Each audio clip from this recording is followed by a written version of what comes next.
Good evening, everybody. Saturday night, Modern Comic Mayhem on the fucking famous Tales from the Flipside channel. We've got Stray Dogs talk. I think Tony's coming on. We've got Suicide Squad talk. And there might be some Stray Dogs giveaways. So hang out, stay tuned, and cue the music.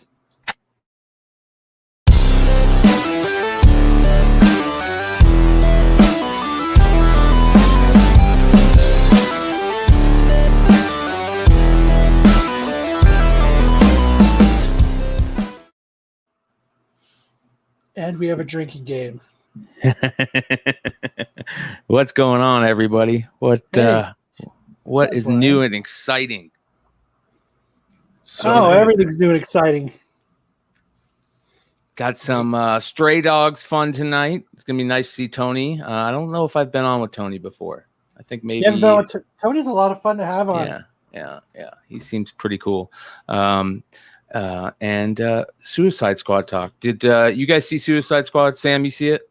I saw it Thursday night. Ish, you see it? I've seen it twice. Good. And I saw it Thursday night as well. We're going to have a nice, lively conversation about that. Comic book news. We got some anime news. Got some interesting stuff happening in the Olympics. That was pretty interesting. So we're going to talk about that. Olympic news? Olympic news? Oh my God, dude. Where the fuck have we gone? We have the most rounded show on YouTube. Thank you for everybody hanging out with us who are live in the chat tonight. Of course, remember, drinking game. Hit that QR code. I'm sure Kyle has some fun drinking words on there tonight. Always. Thank God I don't drink because I'd be hammered quarter into the show. Alien. Me too. What was that? Alien.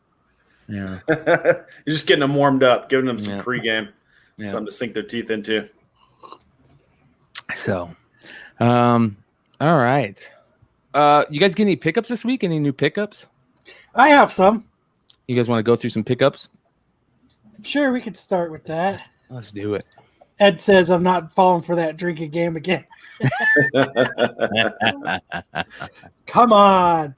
If anything, if you ever want to play the drinking game, just take a drink whenever I take a drink, and that'll be perfect. Yeah, that's not cool.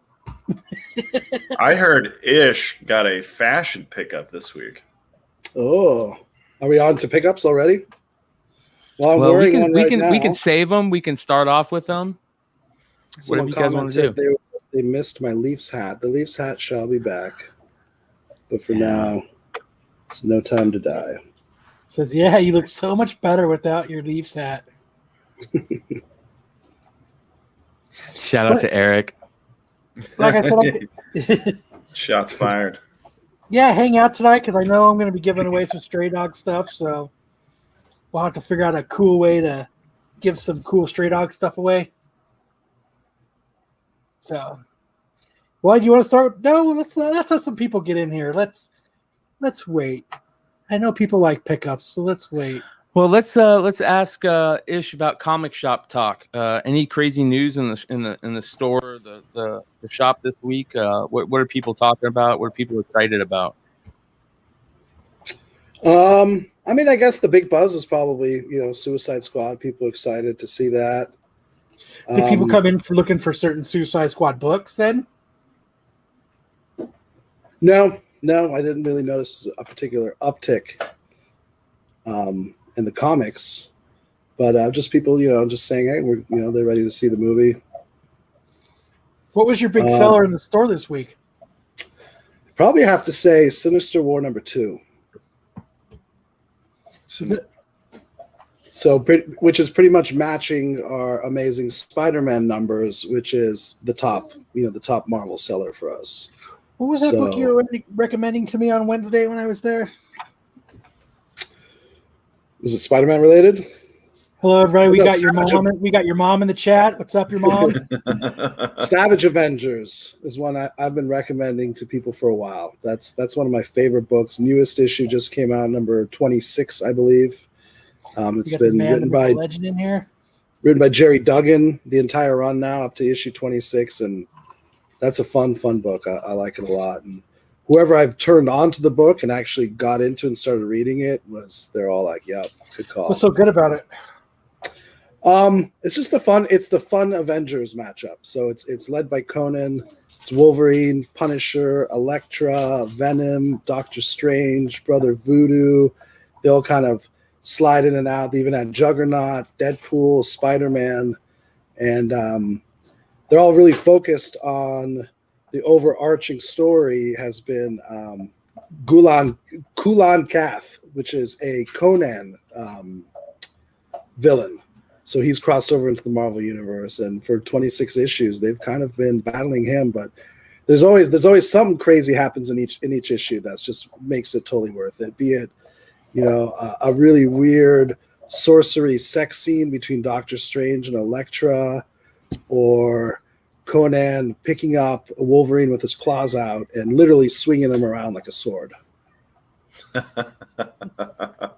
Is this the guy right here? This guy?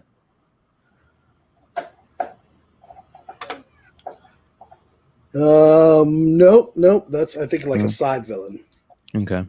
Kulan Goth may have had a taste of night. Oh, it's Nightmare. That's Nightmare. Shit. Yeah. That's cool. Says so. I he don't know. came to Anyone's offer- really looking for a fun book. Savage Avengers is definitely worth trying out. Pick up the trade paperback so you can catch up. So this is something that just started then.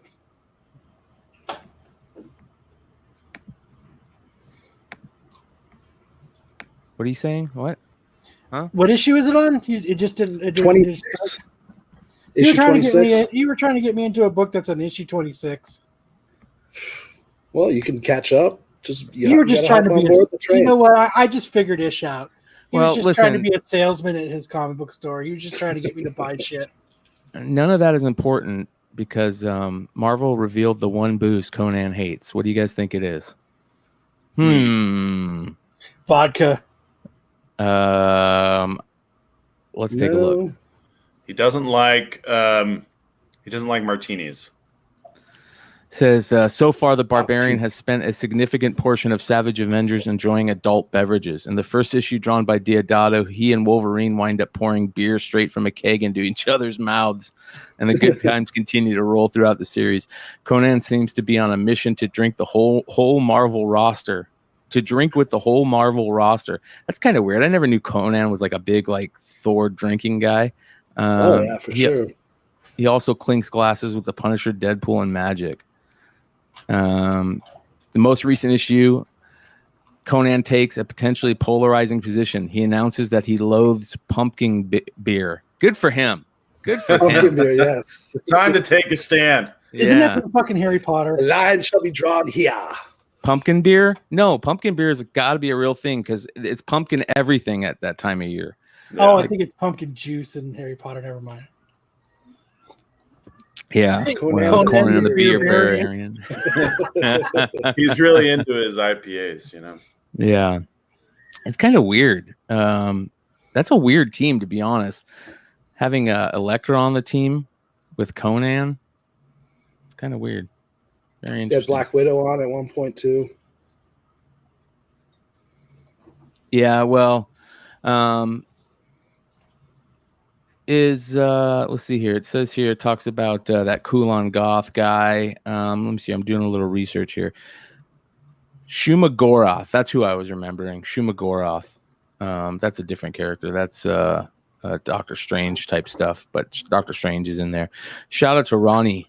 Ronnie, thank you, brother. $5 super chat. He says, appreciate getting to hang out with you cats tonight. We appreciate it too. Yes. I'm going to beat Bryan. We like to finish each other's sentences. Yes. Yes. Oh. Yeah, Nate 138, the Sumerian run from Ablaze is fantastic, and that is an excellent book too. They can't use the name Conan for licensing reasons, so they just call it the Sumerian. And great artwork, great stories, pretty R-rated. Lots of boobies. Yeah, your mom says seasonal craft beer. No, thank you. Eric wants to know, what are your what does your shop have? Yeah, free comic book day. I mean, we got a lot of different titles, so we just kind of put them all out. Otherwise, no real, Damn, you just hope a lot of people show up.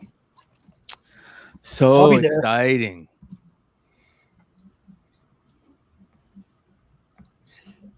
Bryan eats them too quick. I can't finish his sandwiches. I know actually a lot of stores, if we can talk about that, a lot of stores have canceled free comic book day, including some notable stores. I know like Ontario Street Comics in Philadelphia, the one from the M. Night Shyamalan movies. They officially canceled free comic book day over COVID concerns, and they're probably not the only one. Yeah. I just love that Stray Dogs. That Stray Dogs free comic day book. Yeah, hopefully that'll be a popular one.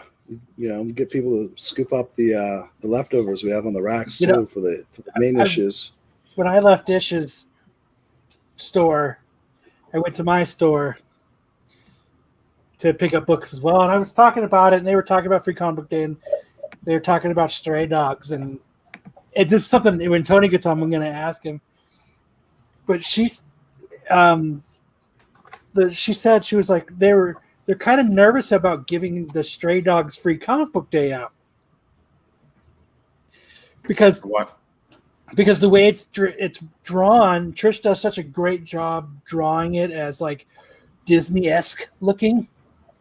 Yeah, like and it's Don Stray Bluth. Dogs, and it looks kind of, but in that free comic book day issue, they do part of the first issue in it, and in that issue is the dog that starts it all off for the run of the 1 through 5 that that kind of has the best memory. Yeah, you see that dog's owner gets strangled, and she's like, well, we have to give this book out to kids because they're going to think it's a kid's book. But yet there's I wonder what the age range, and I was like, well, it's not a 9-year-old kid's book. It's a preteen, teen, so forth book. But she's nervous about giving it out to parents, or giving it out and the parents being like, there's a woman being strangled in the book and then their dog being stolen. Yeah, it looks like All Dogs Go to Heaven, right? That's the animation style or the design, right? Yeah, it's kind of like a Disney style, and that's okay. I don't have a problem with that. I'm cool with that. Like that book is. I don't think that book is meant for kids. No, the book is certainly not. But it really the question isn't. is, free comic book day, is it a kid's is it thing? going to be dropping some things on kids that because parents aren't aware of?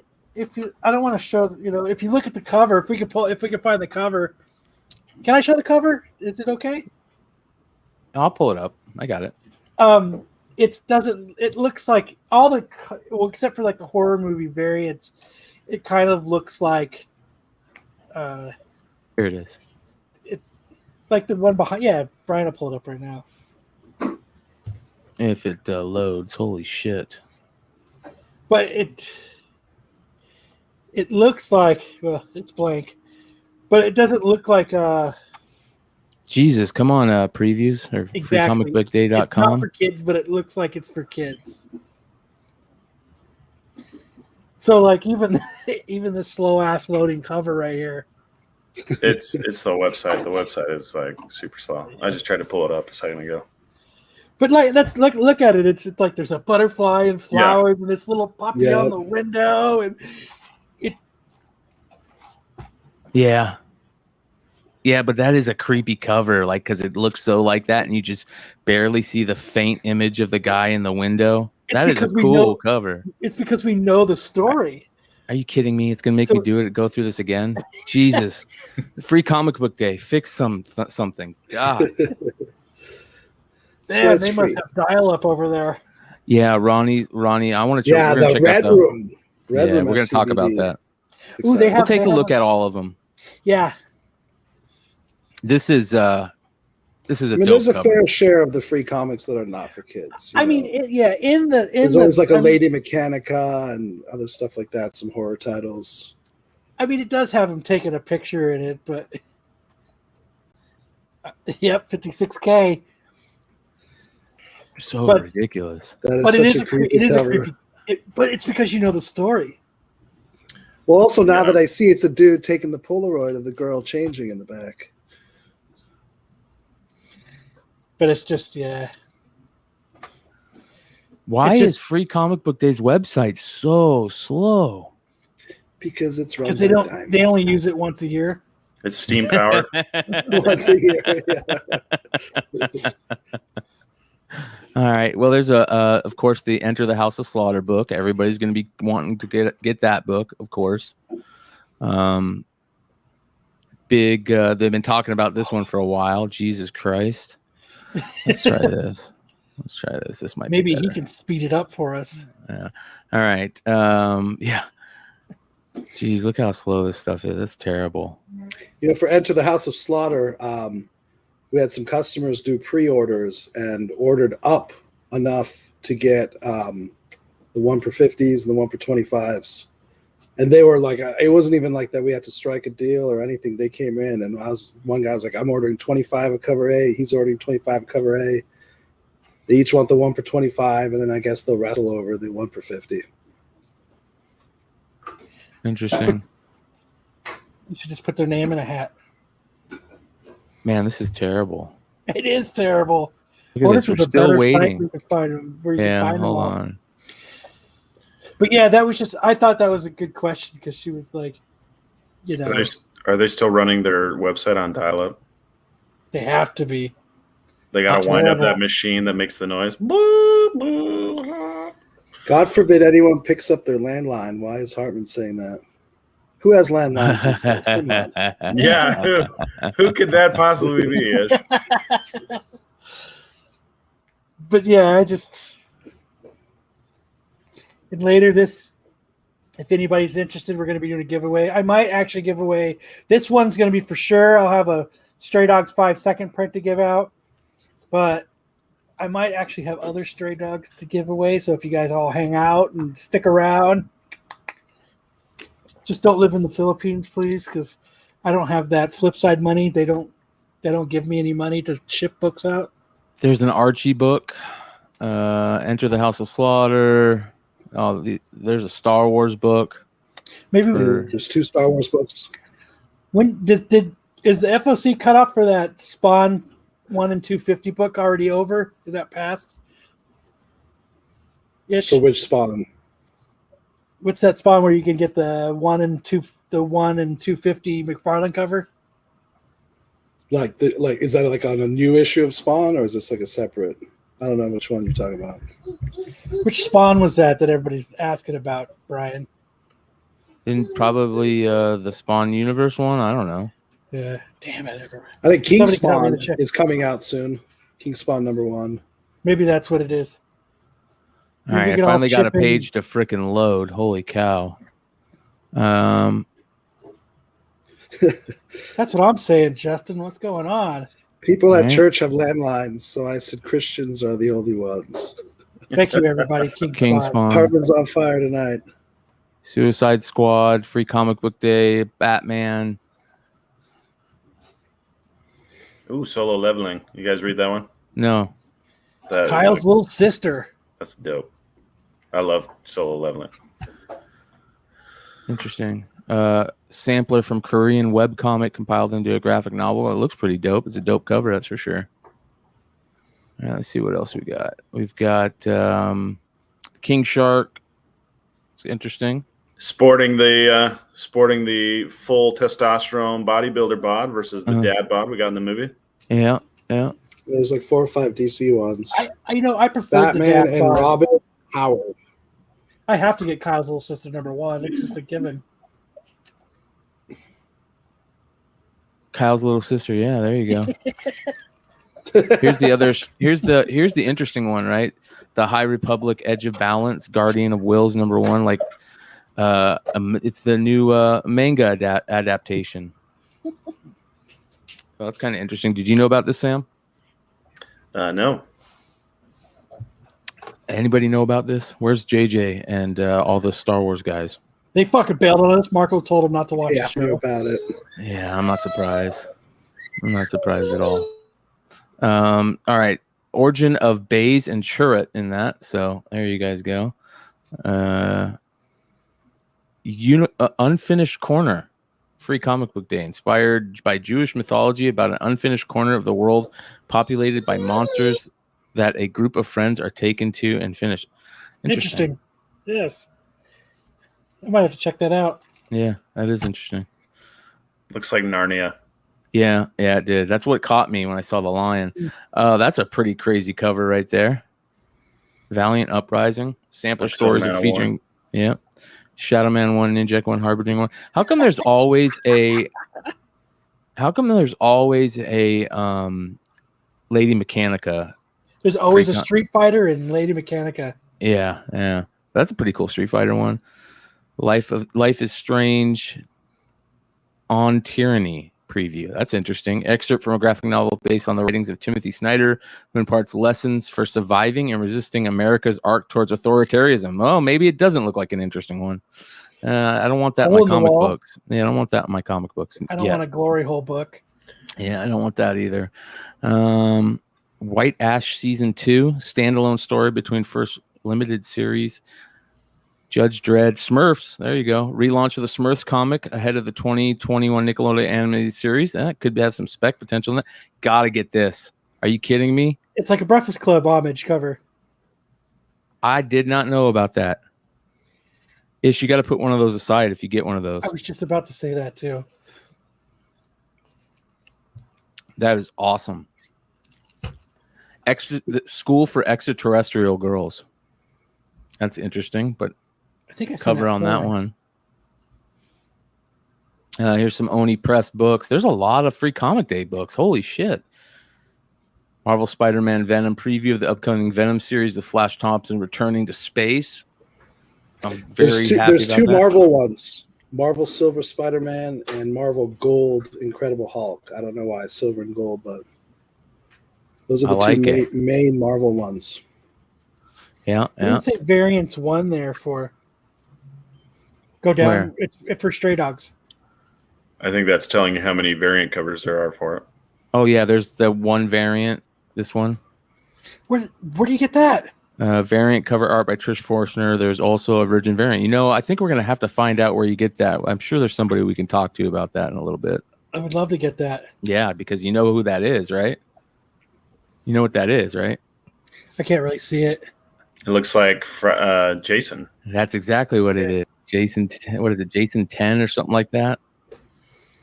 What it looked like to me. Maybe I could be wrong. It could be something else, but looks like the hockey mask where the snake is going through the eye holes. I love cover. Cover or skull issues on. I love skull covers. Jesus, I am stoned. Skull covers are what I collect. One of the main things I collect, and I'm gonna have to get one of these. I have to get one of these. Yeah, Jason Goes to Hell. Yeah, that is. That might be the best. Holy shit! This might be my favorite homage out of the whole run yet. That's pretty cool. That is damn cool. All right, you need to find out where to get the. Did you get those in, Ish? I think that one in particular. I think so. I think that might be specific. We'll find out. We'll ask Tony when he comes on. Yeah, let's find out what to do with that is. Overstreet. I know there's a new Overstreet out, right? And this is interesting. Tips on comic collecting. That is interesting. Yeah, that'd be interesting to see what that is. That every year, kind of, quick summaries on what the grades mean and stuff like that. I've never last seen week the new Overstreets did come out. Here's the really one of the really good ones that I'm really stoked to get. This Red Room. I really love this series. I got to get the Red Room Spawn cover. That looks awesome. But I also got to get this. Super dope. Shout out to Ed Piskor. Yes. One of the best creators in comics right now. Let's get him on the show. Oh, man, I wish. How awesome would that be? Yeah. Gorgeous Vampirella cover. Absolutely gorgeous. Look at that. That is freaking smooth. Reprint of Vampirella #1, 50th anniversary of Vampirella. Beautiful. This year has some real good ones. Yeah. Yeah, this is kind of usually there's like 2 or 3 you really want to go for, but there's how about this? There's The Boys Hero-gasm reprint with a different cover. That's cool. Just because you know what's going on in this issue. Or, I mean, in this cover. It's funny they got. Look at that. This is cool. Trailer Park Boys #1. Shout out to Wonder World Comics. I believe he's got a Trailer Park Boys #1 exclusive variant. Avatar: The Last Airbender.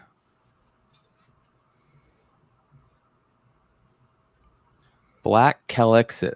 So that's interesting. 2 stories in the universe of Black and Colexit. Not final ever art. Well, that's obvious. Zorro. If you guys see anything that you guys like, let me know. Captain, that's pretty wicked. Look at that cover. That's kind of cool. You ever heard of that, Sam? Captain. Yeah, that's an old series. It's being redone.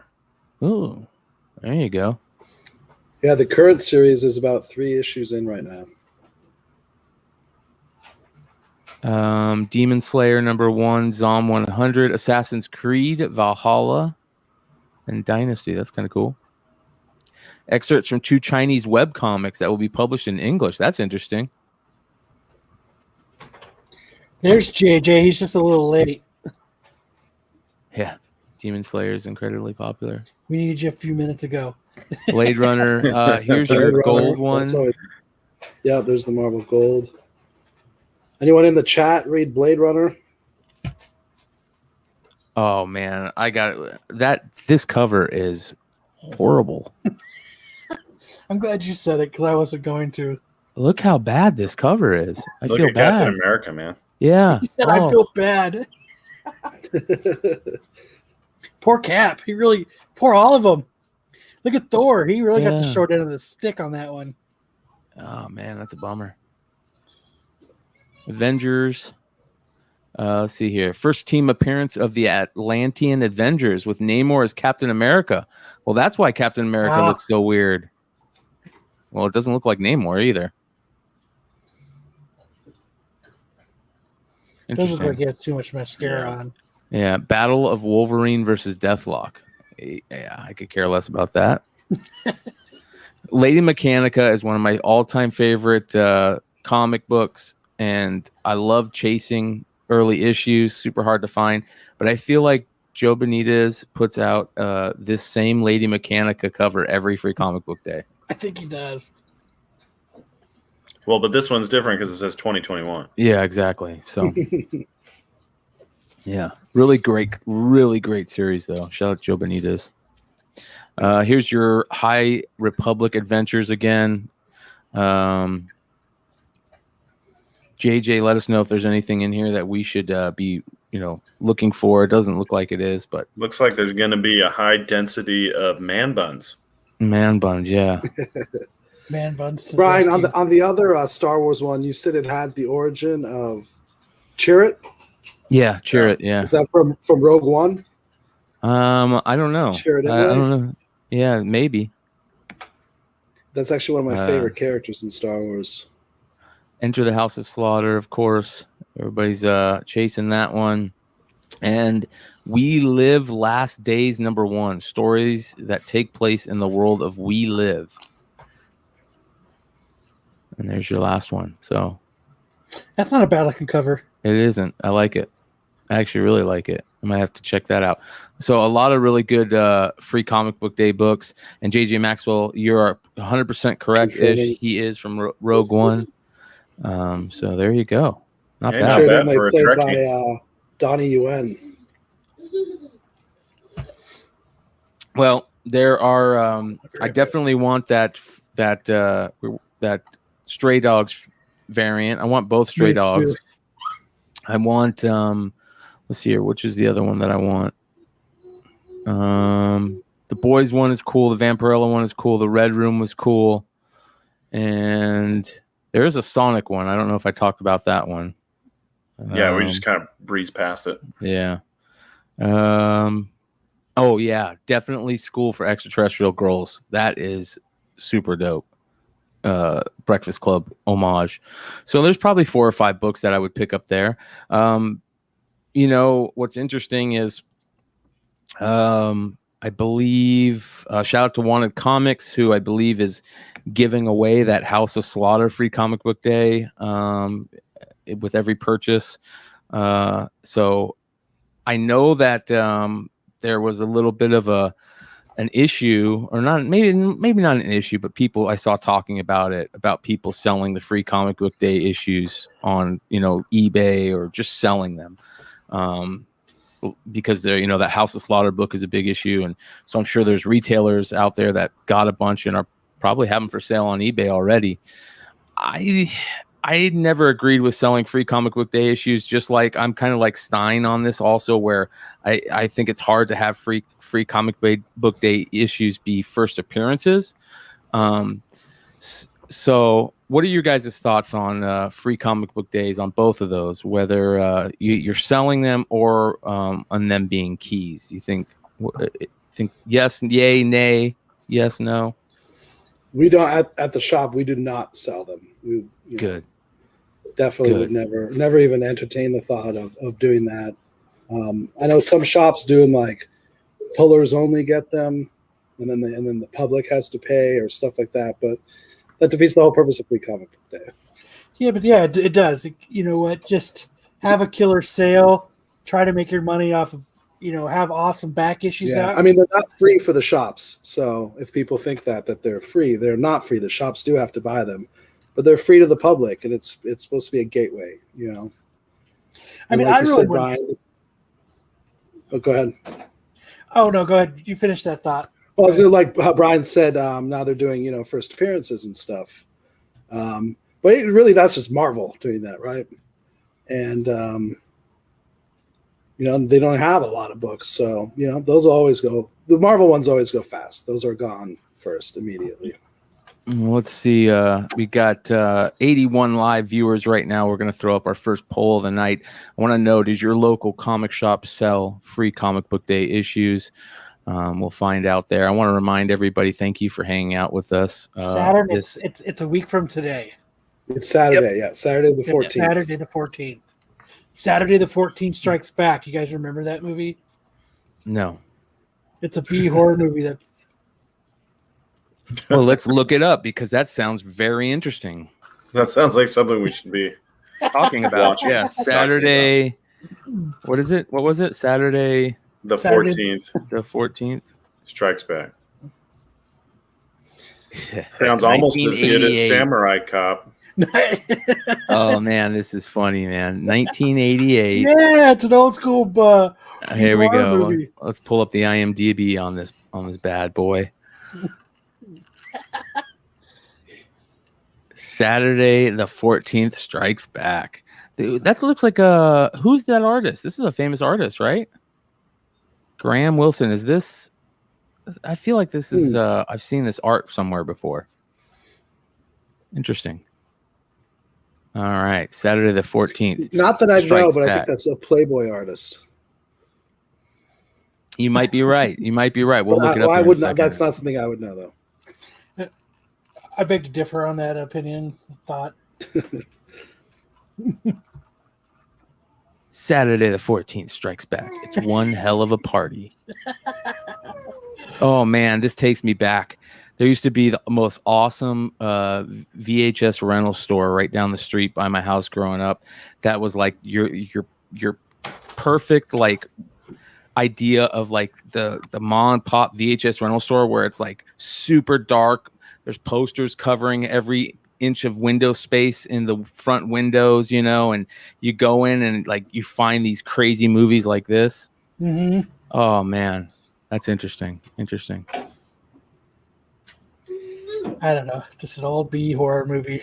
Yeah, you can get it on DVD too. So cool. Wait, the Strikes Back. Does that mean that the Strikes Back? Does that mean that it's a sequel? Is there a Saturday the 14th? that happened that we missed. There we go. Graham Wilson drew for Playboy. That's yeah. Ish was right. Good call, Ish. Not bad, my friend. All right, let's see here. We've got Playboy was a quality magazine in the 80s. You know, the naked ladies aside, they always had, you know, like Hunter S. Thompson, like, you know, some of the great American writers and journalists and cartoonists. It's some of the best interviews ever. So shout out to 1980s Playboy. It's just something that's just not around anymore. Not the way it Spec used to says be. brick and mortar stores in my area have a super high lease. He doesn't blame them for selling them. Well, it's funny that I'm really surprised. Like 26 votes right now so far, and it's 26% sell their books, sell Free Comic Book Day books. Very interesting.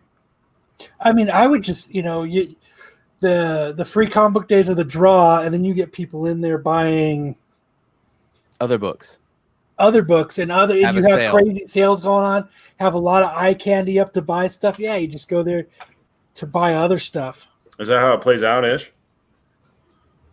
Yeah, I mean, we don't have a sale planned, but I know that's something where stores typically. I'll do your guys. I'll do your guys 50% off everything in the store. Kyle will be first in line, guaranteed. Shout out to Timothy Markin. He says Hugh Hefner loved comic books. You know what's funny about this? This is a synchronicity in the life of a stoner right here, no doubt. I was just reading about this yesterday on the Shitter and an Old Wizard. They did a like the top 10 celebrity comic book fans, and Hugh Hefner was number one. And they interviewed him about it, and he said that if he was a better artist, he would have never started Playboy. He would have tried to draw for comics. Very cool. So he lived an unfulfilled life because he never made that dream come true. Yeah. Poor guy. Yeah. He had to settle. For Playboy. Let me see. Naked chicks. I'm going to write comics. Yeah. I guess I'll have to just go with the naked. I guess. Is he dead? He's dead. Yeah, he was heartbroken that he couldn't do comics, right? Yeah. And so he settled for Playboy. Yeah. Very interesting. Which just goes to show you, men will always choose their hobbies over women. Yeah. Hey, everybody. I want to remind everybody we got almost 100 live viewers right now. Thanks for hanging out with us. Listen, there were some issues last night in one of the shows where people were having a problem getting live comments up in the chat. We're trying to figure that out. There was problems with people trying to give super chats. They couldn't give super chats. So just if you guys have any problems in the chat tonight, let us know. And we want to know because we're trying to figure out what's going on with that. I noticed that last night too. Like I wouldn't see other people's comments, but like you guys would put them up. And I was watching a couple different YouTube shows last night. Shout out to the Absolute Geek guys. I was watching at the same time, and I was watching another shows. They would put up a comment, and I wouldn't see the comment there. Yeah, like in the chat. So yeah, I think there was something up with YouTube. Yeah, I don't know what's going on.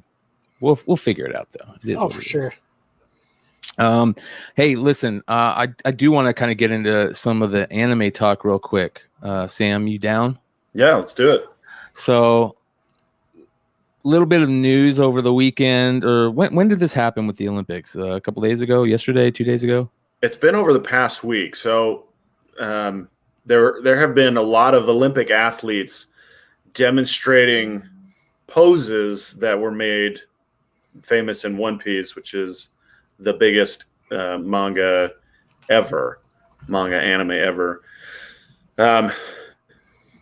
And the first one was a Greek athlete, and this particular pose I'm sure you can play it, but the first pose is called Gear Second, and it's the main character's first time he like powers up or transforms. When we read it, it was kind of like akin to going Super Saiyan. You got it. If you guys watch Dragon Ball, you know what Super Saiyan is, but yeah. I think this is it, right? Yeah, so here's a Greek athlete, takes the pose, is basically squatting down. That's interesting. That's really interesting. That's pretty cool. Not bad. And then the next one is an American athlete. Well, here's the pose that he was doing. Here's the pose from the manga. The One Piece editorial staff sent him this note in Greek. Oh, that's awesome. So this is a direct note from the editorial staff. It says, "Dear Jumper, from from Greece. We really celebrate with our friends around the world. We feel unlimited respect for your effort and achievements. That's cool. Hell yeah, that's cool. So the word friends that they're translating, it actually, the term is crewmate. So in Japanese, the phrase or the word is nakama or nakama, and it means crewmate. And so they're saying we celebrate with our crewmates around the world, like you're part of the One Piece crew. That is awesome. That's actually really cool, man. Kind of gave me like goosebumps, man. Like if I was a huge One Piece fan and they said like, "Hey, you're part of the crew now," like that'd be dope. That'd be really dope. Here's the next dude. Let's go find the next dude here. The next guy, this is an American shot putter, but he's just he just doesn't give a crap, he doesn't give a shit about what people think of him. So this is the note that the editorial staff did for Peyton Otterdahl. And again, they translated it into English for him. Yeah. We sincerely celebrate the activities of our Nakama. Actually, that's cool how they left it in the Japanese word, around the world with utmost respect for your efforts and achievements. That's crazy, man. Yeah, I mean, I'm so jealous of this because I freaking love Frankie, man. Frankie's like my guy, but he's got kind of like an Ace Ventura look to him. But yeah, I dressed as him twice for Comic-Con, one in his kind of pre-time skip look, which you see here, and then he gets a super big power up later on. So you were in a Hawaiian shirt and a Speedo to Comic-Con? Yeah, look at those forearms there. It was so freaking hilarious. Did you have the big forearms too? Yeah. Well, no, I didn't. Not the first time. The second time, he gets like he's a cyborg, so he has like all these like big things that he. Yeah, that's what I looked like. That's awesome, man. Oh man, yeah. And then the last one was an Italian distance runner, and that pose there is another Luffy pose called Gear Third. And so Luffy is he's made of rubber like Mr. Fantastic, but way better. And so what he's doing right there is he's blowing air into his thumb to turn his bones into balloons so he can have giant arms. Dude, I love the creativeness of Japanese like anime and manga. It's so damn creative, it's unreal. Yeah, and again, they translate it into Italian. They give him the message in Italian saying he's their nakama. That's actually a picture of him at the One Piece store in Japan. Oh, that's so cool, man. Yeah, that's so cool. That is great. That is really cool. Man, hey, at least the Olympics are good for something, right? Right. I have a gripe about the Olympics. So today was supposed to be the final gold medal events for all the karate, and I was really looking forward to checking it out. And it's only on a separate fucking pay streaming platform. Oh, that's bullshit. With NBC. And I have Paramount. No, not the Peacock. Yeah, the Peacock's the other thing. But you need this additional Olympic subscription to watch that. And it's not being shown on any of the network television. So I'm real disappointed. Yeah, that's crap. That's absolute crap. I'm not a fan of that. Like the Olympics should always be free. Like that's the whole thing about the Olympics. Yeah. Oh, that's ridiculous. It's all about money these days. The IOC has been doubted for years for being in it for anything other than money. So I'm not surprised. They're corrupt. It's pure cronyism. Yes. I mean, there's billions of dollars flowing in and out of that shit. Yeah. Here's another interesting thing. Let's stick with the anime stuff, Sam, and that's the Bleach one shot. Yeah. I'm excited about this, dude. So this is the color spread for the 20th anniversary catch-up chapter that they're releasing this week. It's a 73-page chapter. Most manga chapters, weekly chapters, are 19 pages. So this is a huge chapter they're bringing in. And, the catching up with Ichigo down the line after this kind of mirrors the first chapter when he was. Yeah. So it's doing a lot of catch up, and we're getting a sense of the characters and where they've been all this time and what's been going on. But if you're a big Bleach fan, you should be looking out for this. These are all scanlations, so they're pirated copies, but the official release is tomorrow morning on Manga Plus or Viz.com, Shonen Jump. But this color spread looks so good to me. Not bad. Ichigo's design is awesome. I remember I watched this anime, and I watched it with the subtitles, so it was all in Japanese, with the English subtitles. And then I finally saw that it was on like Adult Swim, but it was the English version. And when I went to go watch, I remember getting so pissed because I was like, "That's not their voice," because like it's completely different voices. Like even the sounds of their voices, like it's completely different. Yeah. And I'd watched and I'm surprised I still don't know his Japanese from all the anime that I've watched. But like it's so weird hearing them differently.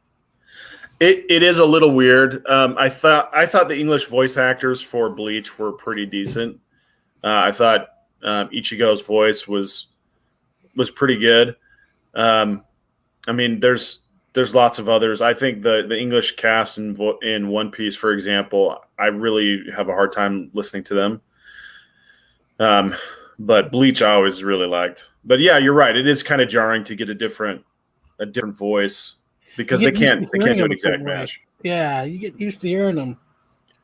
Here's another story that you brought up. We talked about Chainsaw Man on the show a couple weeks ago, I think. Yeah. And explain this whole thing to me, because I kind of did a quick once over on it, and it sounds really interesting. Something about he wrote a story that kind of mirrored a real life crime or something. Yeah. So Tatsuki Fujimoto writes Chainsaw Man. He's in between part 1 and part 2. And he released this 143 one-shot called Look Back. And it's about those two girls there are manga artists. And the one who's kind of leading the way is this outgoing girl who writes manga for her school newspaper. And the other girl was kind of a shut-in. And through manga, they were able to kind of create this not only professional ambition that drove them both to be better artists, but they became lifelong friends. And then they split up and they go to college. And while they're in college, the shut-in is at a manga studio, and this guy comes in, and in the original, he says, they say that he has schizophrenia, paranoid schizophrenia, and he goes in and he kills a bunch of people with a hammer, including the friend you see on the right. And so the girl then rewrites the whole story, and in the rewrite, she makes it so that the girl survives. And then in the rewrite, the first girl, the kind of more outgoing girl, she gets killed. And so then the shut-in girl rewrites that story. And they rewrite each other's story, and it changes real life so that they both survive. But they went back, and they were concerned that because of this arson that took place in 2019 of a Kyoto animation studio, they wanted to change it so that it didn't cheapen or try to cash in. I think it's more of a cultural thing, a local cultural thing, but they didn't want to cash in on that tragedy. And so they rewrote it. They rewrote it so that the guy who comes in, he's not paranoid schizophrenic. and they tried to take the manga studio portion out of it. Good for them. So they're just trying to, and then the other thing they said is they didn't want anybody who suffers from that kind of mental health problem to be the subject of discrimination or persecution as a result of this comic. So they rewrote it, revised it, and have re-released it. How many printings of there was it? Was it out for a while? So the way that they're doing that, this particular studio does, our publishing company does their releases, is they publish it in a magazine and Shonen online Jump? at the same time. Yeah, Shonen Jump. And this is Jump Plus. Okay. And so it's a separate magazine. So they had one printing of it, one weekly printing, and then they were going to release the whole thing as its own volume in a couple months that you could buy as its own individual thing. So the magazine has the original printing, but the volume when it comes out will have the revision. Dude, I love that cover right there. Yeah, Chainsaw Man is amazing. Yeah. It says here, so let me ask you something. I love this type of stuff. I love how the magazine, the weekly Shonen Jump magazine has a lot of this like early stuff from a lot of these artists and stuff and characters. Are those weekly Shonen Jumps very collectible in the anime and manga world? I couldn't tell you. I used to have a closet full of them, and I tried selling them, and I didn't get anywhere with them. I mean, since they have now gone digital primarily, they may be worth a lot more. But I couldn't tell you as to the value of those magazines. But I would love to do a deep dive into that and check out, because some of those those weekly issues have like first appearances of big characters and first published work of big creators that we have that a lot of people in our world, the comic collectible world, don't know about yet. So I love stuff like that. We'll have to do a deep dive on one of these days. Yeah, for sure. Yeah, I'll certainly head that up. Yeah. Dope stuff. Really cool stuff. 85 Live. Thanks for hanging out, you guys. We appreciate the hell out of you. Make sure you hit that that subscribe button. Hit that thumbs up.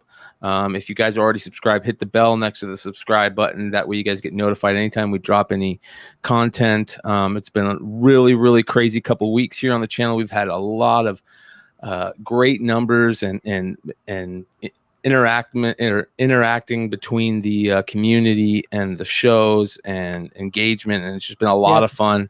You guys make it super fun to do this, so thank you for hanging out with us. Well, we got 85 plus people in here. Should we show off some of our pickups then? Let's do it. You want to start, Ish, or do you want me to start? Top 5. You want to announce that? Oh yeah, go ahead, Ish. Yeah, do it. So we're gonna do a top 5 today, but it's the top. The chat is gonna pick the top 5. So the topic is name your favorite character from a particular toy line. So be it Ninja Turtles, G.I. Joe, Transformers, My Little Pony, Care Bears, whatever. What is your one favorite character? So I know mine. I remember my favorite toy as a kid. Comment that in the chat, and I will take note. And then later on, towards the end of the episode, we'll see if we can compile a top 5 out of everyone's picks. Should we say ours to kind of to prime the pump, to warm things up? Prime that pump. When you gave me the topic, my first choice is Raphael from Ninja Turtles. I had all the Ninja Turtles, but Raphael, I wore the paint off Raphael because I played with Raphael so much. Off Raphael's nipple. I wasn't too concerned about his turtle nipples, but yeah, I got to where I could manage all of his limbs with just one hand, and then I got 7 kids, man. I like to prime the pump. So I could manage the villain with the other hand. But yeah, and then I had the absolute opportunity of the lifetime about a year ago, where I got to interview Rob Paulson, who was the voice of Raphael in the original TMNT series, and it was just absolute delight. So that Raphael's my number one in the top 5 for that. I've got to go with Elvin as Voltron, man. I remember I only had a couple of them, and I would sit there before school, and it was you remember the metal Voltron toys? I remember before I'd go to school, I only had like 3, so I only had like one arm, one leg, so I would set it up and it would fall over because it didn't, but it was the metal ones. And like, I was so excited about it. That's probably one of my favorite toys growing up that I had, was those Voltron toys. I can't pick just one. It's too hard. It's hard. Man. It is like, we were talking in the chat before. I was like, dude, I had my Ninja Turtles up, and I was talking about how I had a bunk bed and I could fit them all in its own little cubby hole, and I could write their names, so they all had their own spot. I remember having Optimus Prime. How awesome Optimus Prime was! Like, those old Voltron toys, or those old Transformer toys, were fucking awesome to have too. Yeah, I'd have to go with the version 2 Snake Eyes. That's definitely got to be my number one. Your mom likes Barbie. So good stuff. We'll keep note of that in the chat. I'm gonna go take a quick medication break while you guys start pickups. All right. Well, my pick for the toy would be Destro. That's one of it's not the first G.I. Joe I ever got, but it's one of the first ones, and it was just so fucking weird. And I think he had an Uzi that came with it. It was just awesomeness all rolled into one action figure, Destro. So that's my choice. Do you guys remember that movie, The Boy Who Could Fly? Mm-mm. Did you guys ever watch that? No. So there was this part in it. What happened was he would play with G.I. Joes in the movie, and when they died, he would bury them because they were dead. And for some reason, when I was a kid, I just thought that was the coolest fucking thing ever. And I remember the scene where it was raining and he was trying to get them all again because, it was. But that's what I did to all of mine, as well as when they died, I'd bury them in the backyard. So there's probably an old house of mine that there's some lucky kid is on my fucking G.I. Joe toys. Absolute Geek says all they could afford was a pet rock. At least they knew when it was raining. Hey, you know what? Sometimes that's all I care. Sometimes that's all it takes. Use your imagination. Probably not a lot of resale value, but it's precious to you. That's all that counts. G.I. Joe Beachhead. That's a good choice. Oh, right here. Look at this. Evil Knievel. Get that $6 million, man. Wow, you've got a hell of a list going there, Ish. I do. There's only 2 characters that are more than one have been chosen more than once. So I'm curious to see if we get any more overlaps here. So I'll start with a couple things that I got. So thank you to where the fuck did it all go? Like I said, we're waiting for Tony to come on. I hope he pops in soon. Like I said before, we'll be giving one of these away. I hope you guys won't mind having one of those for free. Beautiful.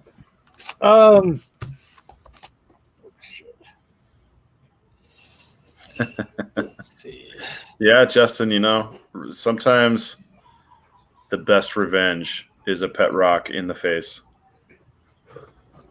Especially those people that live in the glass houses. Yeah. People in glass houses shouldn't own pet rocks. Isn't that the saying? Or anger someone with a pet rock. Let me turn off my green screen quick. Okay, so to start, first thing I got to show off is shout out to Ish for getting this for me, but let me see if I can do this. I'm not. I did it. So the 1 in 10 Stray Dogs Crow cover in minty condition. Yes. So when Tony, that's beautiful. I between that and two of my favorites, it just be careful that you're not putting indentations with those fingers of yours. Yeah, with my sausage fingers. And didn't we talk about that a couple weeks ago? Yes. That's what got your unicorn downgraded at EGS. Yeah. So and I might give some more of these away too, but I ended up with I got the Stray Dogs blank cover. That's cool, man. Stray Dogs 3, Stray Dogs 4. And everybody knows what movies these are, right? I don't have to rattle off what movies they are. Here's the 28 Days Later.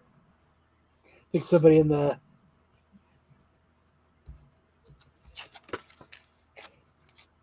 So shout out to Ish for ordering. Oh my gosh, yeah, you got all of the covers, man. Yeah, are you considering getting the Crow ungraded? I am considering. I'm thinking about it, and I do actually have an extra set of them as well. Bet you Tony could make you a dope label for it over at Executive Grading Services or Expert Grading Services. Dude, Kyle, you own so many Stray Dogs. You ought to put in a petition with Tony to have him make you one of his victims in the sequel to Stray Dogs. Yes. Oh man, I wish I could be the YouTube personality that gets murdered live on. That's awesome. That'd be fantastic. So I got that, and then I ended up with. I know we're going to talk about it later. So I know everybody. So I think this is the cover A to the Me, You, Love in the Dark. But I also got this cover as well. I thought this was actually a cool look. Oh, that's a different book. Never mind. Where'd the other one go? That's We Don't Kill Spiders. Damn it. I thought I had 2 covers. But this was actually cool too. I know everybody got a whole bunch of those books. But those were... Today, yes, it was my Stray Dogs. This was my Stray Dogs week at the comic book store. Where is... This was actually... I'm going to talk about this book later, but this was actually a pretty cool book. That looks really cool. I like the mask there at the bottom. It was... And then I thought I had 2 covers of it. But yeah, so I got... Well, we got 89 people in here. We'll do one giveaway right now. How about we do that? How should we give this book away? I don't know. Test their Stray Dogs trivia skills. Oh, snap. Who let the dogs out? Let's see. Yeah, I bet. I think every store has been ordering heavy on those Stray Dogs just because they've gotten so hot. Because they watched this show. I figured, all the Stray Dogs talk would summon Tony to pop into our chat and our backstage so that we can. What the heck? So what we'll do is. I got a couple pickups. Oh, do it. Here, let me switch to you. Thank you. You saved me. Hold on.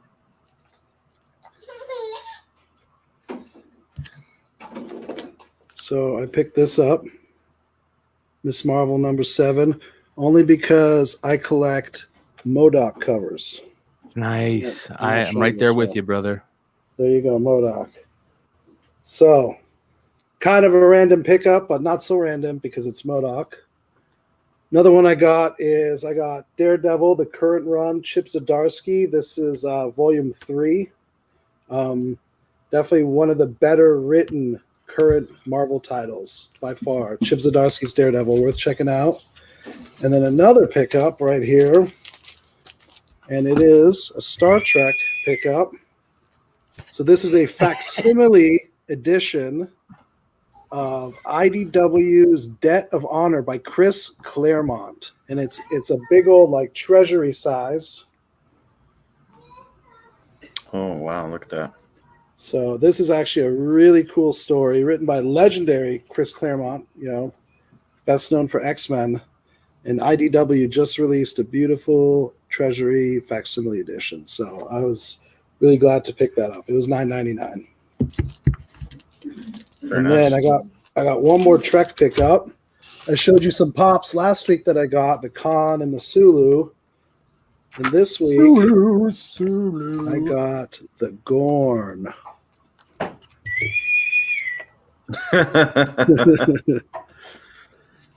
So this is from a classic episode of the original series where Kirk fights the Gorn on a planet. So Funko Pop time. Hey, who's booing Star Trek? JJ.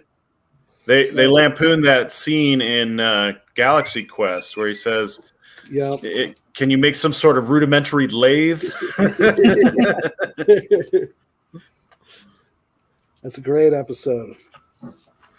So I mean, you said in the chat that you had a fashion pickup. Are we going to? I do have another pickup. I will have to go off camera for like 10 seconds. So hold on. I just got word from Tony. He should be hopping in any minute. Actually, he emailed me back, and I was too busy on the show to actually respond to him. So I'm hoping, because we're friends. Me and him are like good friends. So yeah, like good friends, like best friends. Not just that you didn't just force him to sign that on a comic book. You actually are. We're friends. not quite to finishing each other's sentences like me and McClay are, but it's. I get goosebumps when he emails me. I'm just saying. Yeah, and you know what? And he's gonna be so excited when I go like this. And I start flexing. Oh snap! I got the fucking Craig Robinson Pizza Hut tracksuit. I was so excited to get this. Dude, it is dope. It's like really nice material. Dude, it's totally legit. It's the tablecloth. It is. And there's one part even has, you guys see it? Tastemaker. Oh, I thought you were going to show us something else. That's awesome. The tag on the back is the Pizza Hut logo. I thought you were joking when you said that. No way, man. It feels nice too. It's real comfortable. That's pretty nice. You should have seen the look on my wife's face when I pulled it out. And I waited till the commercial was on. And during the commercial, I whipped it out of the packaging. And we were just like, what the fuck? That's hilarious. I picked up a kind of an eyebrow razor too a couple weeks ago, but it was a leopard print dinner jacket. Oh. Dude, I think I'd rather have the Pizza Hut tracksuit. So every time I order Pizza Hut, I got to answer the door wearing this. Oh my fucking God, I hope so. And then you have to do a breakdance battle for their tip. Oh. Dude, you got your own piece of fucking cardboard you just throw out at the front door. It's a Pizza Hut box. If you can outbreak me, then I'll give you $20 tip. No, it's a whole bunch of pizza boxes taped together. Could you imagine if Ish was like a super dope B-boy, like oh man, like Ozone style? Dude, I saw maybe not until 2 minutes ago, but now I totally can. I saw Breakin' in theaters when it came out. Shabadoo and I forget the other kid's name. They blew my mind. I remember telling my mom, Ozone. Can I go? Yeah. Can I go to breakdance lessons? Like I wanted to do it so bad. Yeah, man. Pizza the Hut. One of the new hosts for Absolute Geek Podcast, Lance, when he texts or calls, that's my icon for him is Pizza the Hut. Why? I don't remember why. Because I call him Lance Pepperoni. Oh yeah, his last name. Yeah, his last name. Yeah, that's awesome. That's amazing. It's legit. Yeah, man. I remember Breakin' 2 was like one of my favorite videos to rent for the longest time. I must have rented that video like 3 weeks out of every summer at one point when I was a kid. Electric Breaking Boogaloo. to Electric Boogaloo. Yeah. You know what? The first movie though, the fucking the broom dance. Yeah, the broom. That's one of the most amazing. That's up there with like MGM musicals. Like that's an amazing moment in movie history. I agree, man. Great stuff. Great stuff. Love that. That and what was there was like 3 movies I remember always getting at the Beat Street is another one. Well, for me it was Breaking 2, Electric Boogaloo. Shout out Tony. What up, Tony? How you doing, brother? Okay. It was Breaking 2, Electric Boogaloo, Never Ending Story, and Garbage Pail Kids. Those 3 movies I rented probably like 10 times during one summer. Crazy stuff. How's it going, Tony? Tony's got to give his input for our top 5. Oh yeah, let him know our top 5. Top five. So we're asking everybody on the show and in the chat their favorite all-time toy figure character. Number 1. They're number 1. As a kid. Oh, as a kid, it was the Dusty G.I. Joe figure with the flap on the head. Yeah. Funny story, I love that toy, and there was an episode of G.I. Joe where Dusty was like a double agent, like he pretended to be Cobra for an episode, and it was a cliffhanger. And I got so fucking mad that I buried that shit in the backyard and could never find it again. I didn't even watch the next episode when they revealed that he was not, in fact, a traitor. I didn't find out until like last year. That was it. You were like, forget it. I'm done with this. I loved that toy. I loved Hard, and I hated Hard when he betrayed me like that. The traitor episode. Yeah. I didn't know it was part 1 of 2. Look at this, man. They go hard on it. Joepedia. Shout out to G.I. Joepedia. I was telling a buddy that story last year, just about me burying it in the backyard, and he was like, "Dusty's not a traitor." And I was like, "I mean, he is a traitor. He's the worst G.I. Joe ever." You know what's funny? Dusty was the very first G.I. Joe I ever picked off the shelves myself. Very first G.I. Joe. Yeah, Mine was the sailor one with the tattoo. Oh, of course you can't be it a G.I. was, Joe Kyle. fan. Of course it was. Yeah. Mine was Roadblock. Of course it was. Of course it was. And I Mine remember was whoever was flying the Blackbird. my godfather, who was in Vietnam, when I showed him the Roadblock figure, he corrected me. He's like, "You can't hold an M60 with one hand. That's ridiculous." I don't want to slow down the list right now, but Kyle, did you think about maybe growing a beard for tonight, or that was never in the cards for you? You know what? I just got tired of the beard and I shaved it all off a few weeks ago. Could have been a full house salt and pepper beard situation. I know. Right now you're being judged by the Council of Beards. We could have been a full house. You're right. Council of Beards or Bears? Here. Both. Bears. Both. Yeah. Yeah, both. I'm just going to do that. Yeah, get him out of here. Oh God, that's funny, man. Chad Cave says, I also had the $6 million man doll with the hollowed out head so you could look through his eye. Replaceable bonded bionic that's a part to his crazy arm. figure. I saw the same type of doll from the $6 million man show, but it wasn't. Sorry, not the same. It was the Bigfoot from that episode, that one major episode of $6 Million Man, and it was like a couple $100, $400 or $500, something like that. It was crazy. I agree with Zartan. Zartan was my second favorite. Super dope figure. Kyle, the Beard Barian. There you go. Non-beard Barian. He doesn't have a beard. What are you guys talking about? Did Zartan change colors, or was that different figure? Hell yeah, he did. Turned blue in the sun. Right. Yeah. One of the coolest things ever. And he had that cool mask that you put on and it fit in his hood. Yeah. And it looked like a different Joe. Yeah, super dope. They actually just put out a new Zartan figure that he doesn't. I think he, instead of turning blue in the sun, he turns blue when you run him under cold water or something, which is kind of silly, but whatever. I had Zartan in his box as a vehicle, sold him back in 2006. Wish I had him still. Yeah, so do I. That is one of the coolest figures ever that came with that little chameleon vehicle he had. And for the longest time, there was a version of that I chased forever because it said that he was, what is the word when you got voices in your head? Bryan, crazy. I know that's stoned. I'm too stoned to remember that word right now. So it's definitely not that. What is that called? Like schizophrenic? Schizophrenic, yeah. On the back of his file card, it says Zartan suffers from schizophrenia. And they had to take that off like a couple months into the production run. So if you still have your Zartan file card, look on the back and see if it says that he's schizophrenic. It's a collector's item. Cool stuff. That'd be cool to have. Yeah. Yeah, dope. Did you guys go through all your pickups already? Yeah. All right.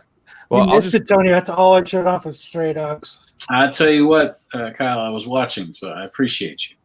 There we go. I'm gonna go through some. I'm gonna go through some pickups that I rarely ever have pickups, but I found some cool stuff. Really cool stuff. A Playboy when they had Big Bush. Or I mean, John Lennon. No, John Lennon. This is the John Lennon issue, the famous interview with John Lennon. Pretty cool. It's got all the original stuff in it. I collect super cool like magazines and stuff, like famous magazines. I also have the John Lennon, Yoko Ono, Rolling Stone too. But this is really cool because it has if there's any Beatles fans out there, this is a really famous issue where he did. I'm trying to find it where he did the interview. Oh, I can't find it for some reason. Anyways, this is a cool issue, and Does it still smell like cologne and stuff? I hope not. God, I hope not. Probably does. I remember saving up all my lunch money for the Cindy Crawford Playboy in like 5th grade. Oh boy. The dude stole it from his dad. You know, he's like, I stole this from my dad, but I saved up my lunch money for like, I don't know what he stole it to me for, like $10 or something. And he brought it to me in a bag, and we met out on the playground. And I was so excited to get. I didn't even know what happened to it. I don't know if I got caught with it. I don't know but it was a Cindy Crawford issue. I was so excited. Yeah, there you go. Shout out to any of those bad kids that were selling porn to other kids in grade school. Yeah, Right? I wonder whatever Saviors. happened to him. Yeah, saviors. Yeah. All right, so that is that. I love this this homage to Transformers. I pick this up every time I see it. Homage to X-Men. This Transformers issue, super dope issue number 5. I picked up some old school Wizards, and this was in one of them, the Wu-Tang special issue. I forgot that Wu-Tang put out comics. How dope is this? An Image, right? Yeah, that is so cool. Yeah. So that was in there. Isn't RZA or something putting out another comic book again, or Method Man? He might. I think He Method might. Man's about to put out a new comic book. Methods Man's got a podcast going, a comic book podcast Ooh, that's interesting. On We'll have to Marvel, check that yeah. out. Oh, I think it's on Sirius Satellite Radio. So yes, here correct, are but serious. here are the Wizards I bought, and a couple reasons why I bought them. They're unopened, and I don't know if you guys remember, but Wizards had these cool chromium cards in them for a while, and they were numbered. And this is the Spider-Man one that has the die cut one. So cool. So I collect those. I want to get like a really dope set of all those Are they cards. worth anything? What's that? Are they worth anything, those cards? I don't know. They could be. I'm surprised you haven't looked that up. Yeah, here's another interesting one with all the crazy card sales. This one has Marvel Masterpiece promos on the back. It's a 4-card promo sheet, so I don't know, and it's got the Vampirella mini kinda comic. cool. Those are right? selling for some money. It might be. This is a really cool Silvestri cover of Psylocke, and then this one has on the back the Fleer Metal chromium cards for Marvel, which are super hot right now. This, though, I was so stoked to get. Look how dope this Darth Maul cover is. Oh wow. Yeah, super dope. So Joe Jusko. yeah, absolutely awesome. Yeah, 99 Joe Jusko. Right. Super cool. And then this, I don't know if you guys remember this storyline, the Maximum Clonage storyline, but when I was a kid, these acetate covers were so cool to me. And this is the whole set, parts 1 through 3. Spider-Man Alpha, Web of Spider-Man 127, and 404. So pretty cool stuff. I'm a nerd when it comes to wizard and finding old wizards. That is my go-to. If I see a box of wizards over a box of like Silver Age, I go to Wizard. I'll go look through the wizards. So Well, now that we got go ahead, Tony. I'm on the hunt for an issue of Combo magazine right now myself. Because which one? I don't know what issue it is, but it's the one that has the Trent Kaniga Creed interview in it. Because I bought this. It was like a Creed cover, but it was the back cover of Combo, and I want to get the magazine that it's from. I know, dude. I love those old Trent Kaniga comics that he was putting out. I think we're going to get along just fine. What's that? So I think we're going to get along just fine here. I was just looking through some old. What was his? What else he did? He worked with a lot of really up and coming art creators back then when he was doing all those books. Well, yeah, he did. Creed was at Hall of Heroes. That's where Ian Skyver came from. Yep. And this dude Matthew Martin, who I was like obsessed with. And then he went and drew Ghost Rider at Marvel in the late 90s, early 2000s. But he also did like Scud the Disposable Assassin too. Yep. For a few issues. I was super obsessed with those guys because, Matt Martin and Trent Kaniga specifically, because they were like a year or two older than me and they were making comics. And I was just like, that's so crazy. Like, I should probably be making comics about next year, when I was in the 10th grade. It took me a little bit longer, but I got there. I love all those books. I love like it kind of carried on into like some really amazing early like you said, Dan Skyver stuff. Like also like there was that Snowman series, the Vortex series. Look, I keep right by my table here in complete works. I'm gonna have a mess. Some books are gonna fall over. The complete works here of Matthew Martin. Yes, all the Snowman, all the Vortex. I have 2 of those Vortexes on the back, man. I love this. This is awesome. Yeah, that is my shit. That is great. We're gonna have to get in. We'll have to do a spotlight on Hall of Heroes and that whole thing one of these nights. For years, I've wanted somebody to do like a deep dive interview. Like you and me are the only people that would care. But I want to know what Matt Martin's deal is because, I feel like I do know what it is, but when he started making comics, he was making like that Vortex comic was a religious comic and like a hardcore like born again Christian comic where like he was an aborted baby. He's like Swan, but he's like an aborted baby that's brought back from hell and Jesus saved him and stuff. And then there was this model that he was in love with and she was like gonna do like pose nude and that was like a huge crisis and he like saved her soul and she found Jesus with him and stuff. And then somehow I'm sold. I'm finding him. By the time Snowman comes around, it's just like gore and rape and nudity and like viscera and stuff. Just like, what happened, bro? Like this guy, it seems like something dark went on. Yeah, drugs, lots of drugs. Sounds like he had a falling out with the man upstairs.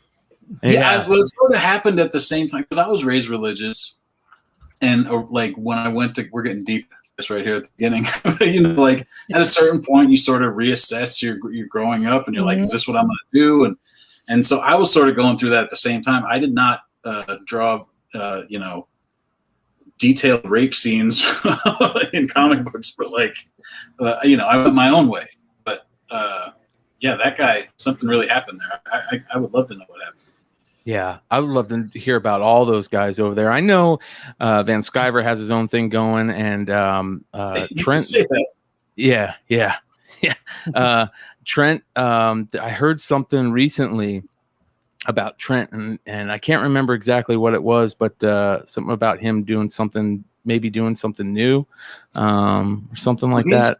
He's been working at Wizards of the Coast for years. He has like a YouTube channel, and he does videos about like how to do concept art and stuff for video games, and he does like a lot of cool stuff on YouTube. But yeah, he's been working on World of Warcraft forever. And they're doing a new like novel series or something. I don't know. He works for World of Warcraft? Yeah, designs for that. No shit. Holy cow, that is awesome. I didn't know that. That is crazy. Now we're gonna have to find him. We're gonna have to get him on and do a deep dive. That is really cool. Wizards of the Coast the first time, but I meant yeah, that is awesome. I'm gonna now. I had no idea he was working. I'm a huge World of Warcraft fan. I had quit playing it a couple of years ago, but man, that game is super amazing. Too amazing. Well, I don't know about now. I know they got some problems. I probably shouldn't be talking about Blizzard being amazing right now, but sure, yeah. Trent was a concept designer. Wow, I didn't know that. Wow, I don't think he picked up in all that Michigas. I think yeah. I hope Trent is okay. Yeah, super dope stuff. You want me to? I've got a good segue. I think. Let's get it. Of course, you got that acetate covers on those Spider-Mans this week. Great pull. Trent Kaniga, of course, had the Wizard Ace Edition acetate cover. Who could forget? Stray Dogs, the first acetate cover that I've seen in years. Yes. We're bringing it back. Yeah. The cover that everybody wants right now. Everybody's going crazy for that book. Thank God. Thank heavens. Yeah. Yes. We were talking about the free comic book day stuff early on, and we were going over, let me see if I can find it here. We were going over all the books, and we wanted to ask you about the here we go. I'm gonna go find it. We wanted to ask you about the Stray Dogs free comic book day book, which you have. Looks like there's a variant coming for that too. Yeah, crazy. They really found a way to do a variant of everything they could on this book. And by then, which is awesome, though, right? Like, did you imagine that it was even going to? No, and I don't know what I would have done. Like, I just finished up Rick and Morty stuff, and I finished my last My Little Pony stuff and My Little Pony Transformers. If I would have been working on a book or something when all these covers came up needing to be done, it would have been a real nightmare. Luckily, I just sort of. My schedule worked out where all these requests would come in and me and Trish could knock these out. That one is the Comics Bug variant, and it's at the Comics Bug in Manhattan Beach, California. They've got that one, and they have a virgin copy where it's just the skull and the flames and the dogs. Do they have them on their website? No, I it's a free book. Yeah, I talked to them earlier this week. I'm putting together a print for this because they're also doing a screening of Jason Goes to Hell the Friday before. So the night before Free Comic Book Day, they have a screening of Jason Goes to Hell with the director, Adam Marcus. And he, I guess, is a fan of my book. And so he's coming to the signing too at Comics Bug, and he'll sign these variant covers with me. And then when you go to the screening, you can get a print of this that is a little bit different. Can you put one of these aside for me? I'll do my best. Is the Wookiee still coming out to this signing? You guys were sending representatives to this, right? Yeah. Wookiee's supposed to be coming out to it. Yes. Well, not only that, I want to say there was a couple of Flipside guys that are going to do their best to get out there too. That I think Comic Bug is they're one of their regular stores. Have they talked about it on their page yet at all? They're one of these shops that is just they have this thing that is that people are clamoring for, and they're just sort of playing it real cool, like they're just being real low key about it. There's a couple shops that are just shops, like they haven't switched over to doing a lot of online stuff, and so. To make even more infuriating for collectors, these guys are just like, oh, just hit us up on Facebook. We'll see what we can do. You know, it's just like, oh shit. And then they're getting calls and people are like emailing them, and so hopefully they have some sort of way for people to get a hold of it. I would hate for it to be one of those things where, like, you know, just because you don't live near Manhattan Beach, you got to pay a fortune for it online. Yeah, I don't know. It's super. It's a great idea. Yes. The skull cover. Anytime you throw a skull on a cover, whether it's an homage or not, man, it's something that I want to try and buy. And the homage cover thing that you guys have been doing has been, you guys have been picking, or whoever has been picking the covers has been picking really good ones that haven't been homaged to death. Yeah, which that's I really pretty like. Much. Good. They like a lot of times people ask for ones that have been homaged to death. Thank you. The crow cover, I love it. And I'm sort of hesitant to do ones that have been done over and over again. Like we did the Bird City one we did that was it. Ooh.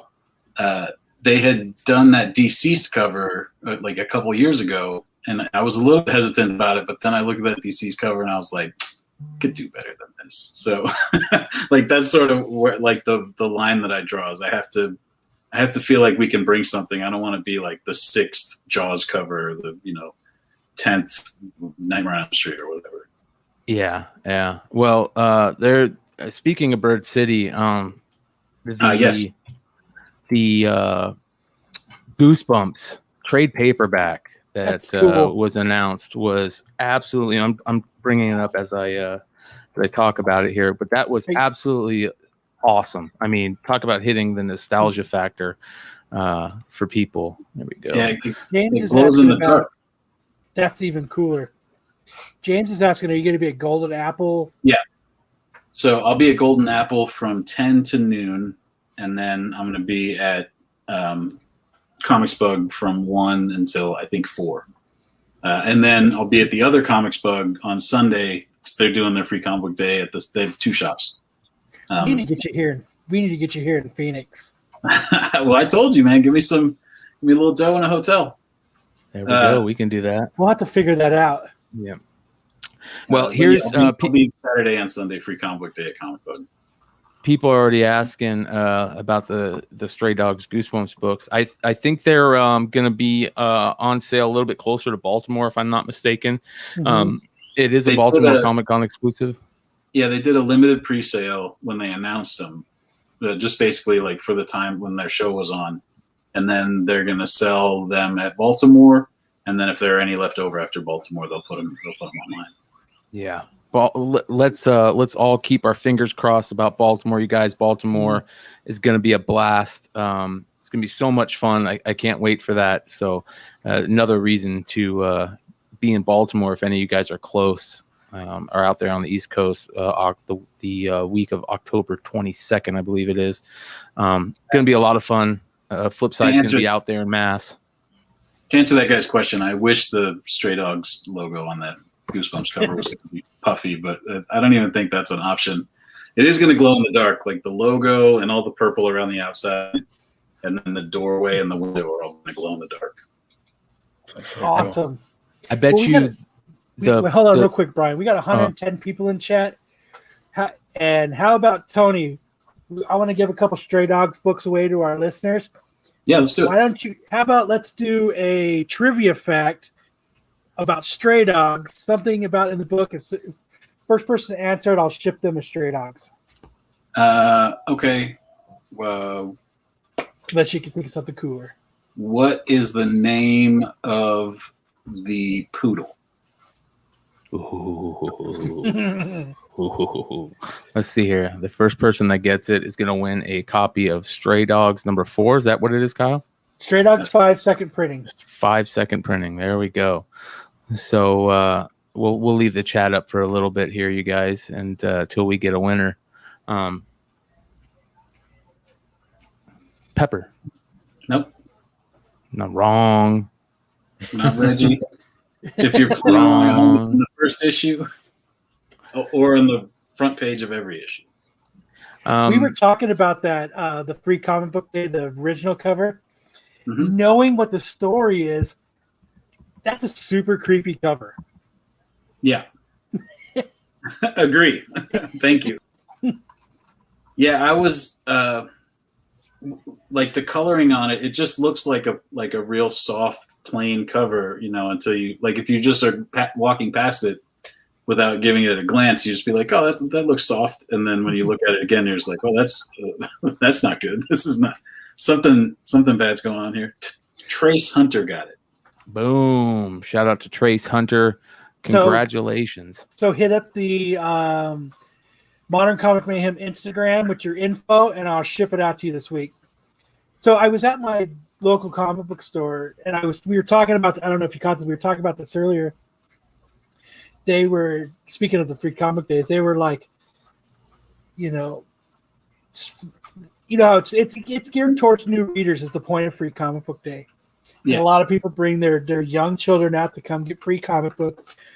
And they actually said they were kind of nervous to give the Stray Dogs book out for the simple fact is we're giving this book out to small children and their parents are going to look through it and there's a woman being strangled in it because, so they were like, I wonder what the age bracket is. And it's pretty easy to tell, but how many parents out there they're going to be like, they're going to see this cute, innocent Stray Dogs cover with the dog and a butterfly, not knowing why there's a guy actually taking a Polaroid. I think on our cover, it has the Teen Plus, but that's sort of small. I wonder about that too. I mean, I'm not like super concerned about it because we were concerned about it originally, but then all we've really heard on that front is just like people saying like, oh, my kid got this and then she loved it. And I'm like, oh, well, all right. I keep a closer eye on things. Yeah, exactly. I mean, but kids today, they see so much. Do you think it's actually going to be that? Yeah, well, I mean, that's the thing. Like the whole book, all 5 issues, it's dark and grim and scary and stuff. But like, there's a couple really like gruesome moments, but it's not anything the kid would see on TV. I'm not worried about like having to fend off lawsuits or anything. I don't think Shop should be either. I just promised I would ask. Suicide Squad. Say again? It's no Suicide Squad. Right. Yeah. Yeah. Speaking of Suicide Squad, we have a review coming up, you guys. So stick around for that. 100 live viewers, right? 106 live viewers right now. Again, thanks for everybody hanging out with us. Make sure to hit that subscribe button and let us know what you think of the show. Hit that like button, the bell if you haven't already. You guys have a CGC signing you guys are doing. Yeah. I'm not sure when. Exactly, we haven't got the tickets booked yet, but me and Trish are flying down to Florida and going into the hallowed halls of CGC and sign a bunch of stuff. That's sort of we did a reprint of the sketch cover, and that was sort of the reason because when we announced the CGC signing, the original sketch cover prices went crazy. Mm-hmm. It was just like, well, I can't have people paying $90 for a blank cover. Let's just get more of those out there so that it's not a good for you. Yeah, I mean, on the one hand, I never want to mess with like the aftermarket too much. I feel like that's the whole thing that I have no control or I'm not really any part of it. We just put the book out and then it does what it does.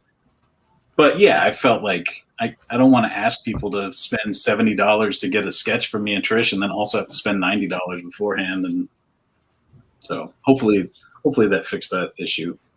If I sent a picture of a guinea pig, would you guys sketch that, or does it have to be a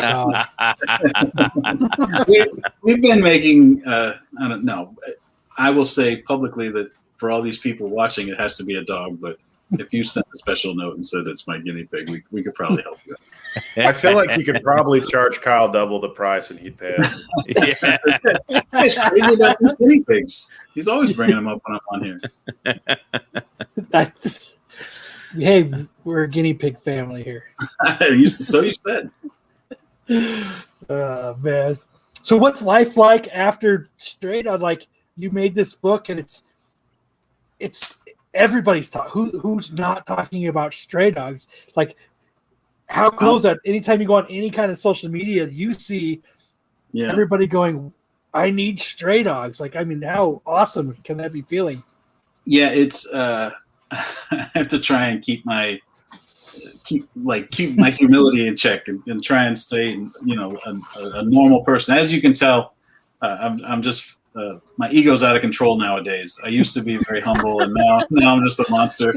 But there's now you're collecting your own books. Forget about everybody else's stuff. Forget about all that stuff you got on your shelves. Yeah, I got pick up Stray Dogs #1, Stray Dogs #2. No, there's like a Facebook group that has just like 600 and some people in it that are just talking about stray dogs. You know, like they post pictures of their dogs. They trade. You know, like they're trying to find all the covers and stuff. And they're like, when they put out these new variants, like when the shops put out variants, they'll go to the Facebook group first, and then they'll just sell. You know, they could sell all of them if they stayed in that Facebook group. It's wild. But like on the practical side, it really is great, and I'm really grateful for how wonderfully the whole has gone, because when I was just working on like My Little Pony and stuff, I would have to hustle and struggle and really cram to get enough stuff done that I could take like a month off and work on my own new stuff, you know, and like that's always the goal, is just to eventually be my own guy and make my own stuff. I also got to pay rent. And so in the past, the most I've ever been able to get is like, you know, 6 weeks off. And then it's like the pressure's on and you really got to get stuff done. And then, you know, if you get to, I remember one time I got to the end of the 6 weeks and I had like hardly anything to show for it. And I was just so crestfallen. And now, because Stray Dog's done so well, like I can take a year and just work on stuff, you know, and that's crazy. That's awesome. Yeah. Yeah. That is really cool. It's wild. It's obviously better than going, I have Stray Dogs money. It's obviously gone better than either Trish or I had ever imagined. So now you wish you went to issue 10. Believe me, yeah. If we would have had 10 more issues or 5 more issues worth of stuff to talk about, I would have. Does that make you think? Shoot, I wish I could expand on, like, you know, the prequel that, you know, I've got this prequel for the free comic days, or is there thoughts of like, well, shit, maybe I could do a whole prequel building up to what he has become? Or well, so we are doing. We're doing this Dog Days miniseries in, it's like a micro series really, in December and January.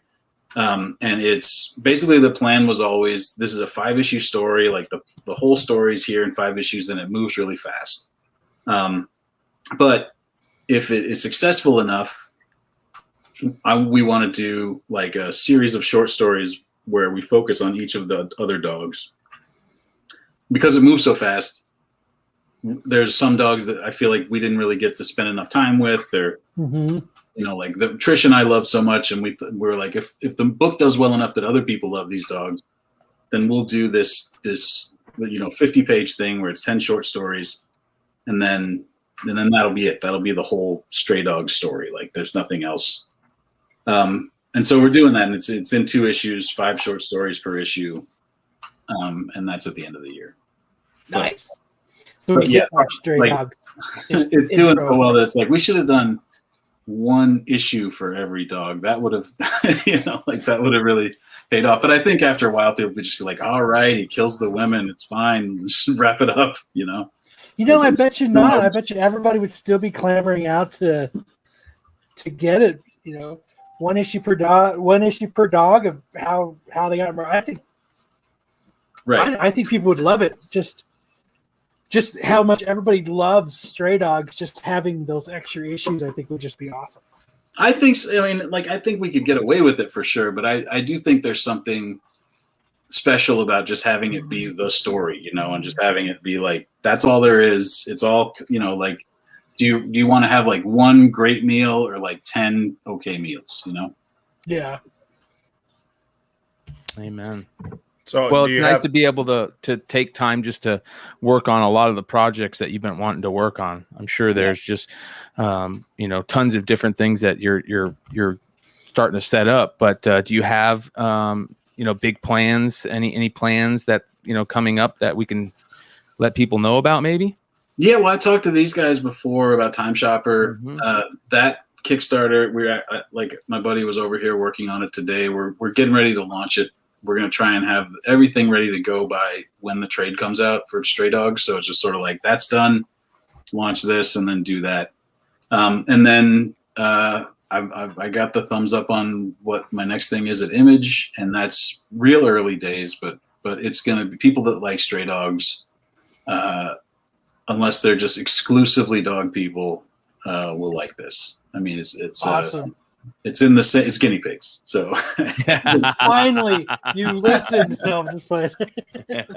Yeah, we're switching up the animals, and it's not horror, but it's a similar sort of like animal genre thing. So awesome. Yeah, stray cats. that would be the cash grab for sure. Yeah, I bet stray you, cats with their buttholes. The butthole cut for sure. I bet you Image is a lot nicer to you now, aren't they? Yeah, I mean, they've been great the whole time, but absolutely, when you're just coming up and just a person who draws My Little Pony comics, like nobody is really at Image is really looking to return your calls too fast. And yeah, it's nice to have this under my belt so that I can have a little bit of a, like I said before, like breathing room or a little bit of. Mm-hmm. I can't get too comfortable, but it's not that same sort of panic where it's just like, oh, will anyone read my books? Because I lived in that world for so long. Did you get that call? It's like, hey Tony, it's Robert Kirkman. How's it going, buddy? No, I haven't gotten any of those calls. I haven't gotten any sort of like people reaching out from Marvel or DC or any other companies to write or anything. I feel like the book is weird enough that you can't really, if you're at Marvel, you're not just going to be like, oh, well, we could probably do a dog murder thing over here too. There's just like Lockjaw trying to figure out who's killing off the Inhumans, or that's probably a good idea. I forget I said that. Cut that. We'll edit it out. Don't worry. Lockjaw Investigations. Yeah. If Jerry Duggan ever like leaves Savage Avengers, he'd be perfect for it. Yeah, man. Yeah, they don't know me over there. I do covers at Marvel sometimes, and when the last one I did was when Stray Dogs was coming out, and I emailed the editor the artwork, and I was like, oh, also I have this book coming out. It's doing pretty good, and she was like, oh, I haven't even heard of that. And I was like, oh, okay, cool. Is there any projects that are your Grail projects that you would love to work on if they called you? Not really. I drew Star Wars. I guess I drew Star Wars Adventures. I don't want to put on airs, but if I could write and draw something Star Wars and really have it be like my whole voice, I feel like that would be cool. But drawing Star Wars sort of closed that loop for me. I'm fine. That's awesome. I don't love anything more than Star Wars. I mean, I love comics. I love X-Men and like Batman but I don't know that I necessarily have a story for those things. All of my stories are sort of a little more out there. And so the older I've gotten, when I was younger, I was like, oh, I want to do New Mutants or, something like that. But the older I've gotten, I'm just like, I would just be happy doing my own stuff. I have a list of books that I'm trying to get through before I kick. And so I'm just going to do my best to just stick on that and get all that stuff done. All right. You probably have people pitching you ideas all the time, but I'm just going to say one right here. Stray Tauntauns. Ooh, that's not bad either. Kind of a mixing of universes, I did it. So one of those Star Wars adventures I did was basically Rudolph the Red-Nosed Reindeer with Tauntauns, where there was a Tauntaun that had a very long tail, and all the other Tauntauns made fun of him and let him play in their Tauntaun games. And then when they were taunting him. Yeah. When the Empire attacked Hoth, he had been he had joined the rebellion, and there was this rebellion guy that was riding around on him now, and his long tail was great for knocking over stormtroopers with, and so he got to be like a hero of the rebellion at the end. All these other Tauntauns looking like little bitches. So I like it. Yeah, that was my first Star Wars story. I was very psyched about that. I love creatures. That's great. Yeah. Did you see Suicide Squad yet, Tony? No, I'm going on Tuesday. I guess I didn't even realize it was going to be free because we go to the movies on Tuesday, and we were just like, let's get tickets for Suicide Squad, and we did. And now all my friends have seen it, and I'm just like, I don't know. What is their consensus on it? So far, the word is good. Did you guys like it? Very much. I loved it. I don't have a James Gunn movie that I don't like, really. So I feel like it'll probably at least be, good-ish. No thoughts? I did not like it very much. Okay. I thought you saw it twice. I did see Fish, it I thought you twice. saw it twice. I did see So it you're twice. just double checking. Yeah, kind of. I'm not hating on the movie whatsoever. I just, I don't know. There's some parts that there's some good and bad, but overall, I'm giving it a thumbs down. After It's the most I'll say this: it's the most expensive trauma movie ever made. Well, after I get done here, you guys go wild on Suicide Squad, and then We won't give after anything away. Tuesday, Yeah. I'll pop back in and see what everybody had to say. Yeah, for sure. Do you think where to go? I think Hartman said it did horrible, but it's amazing.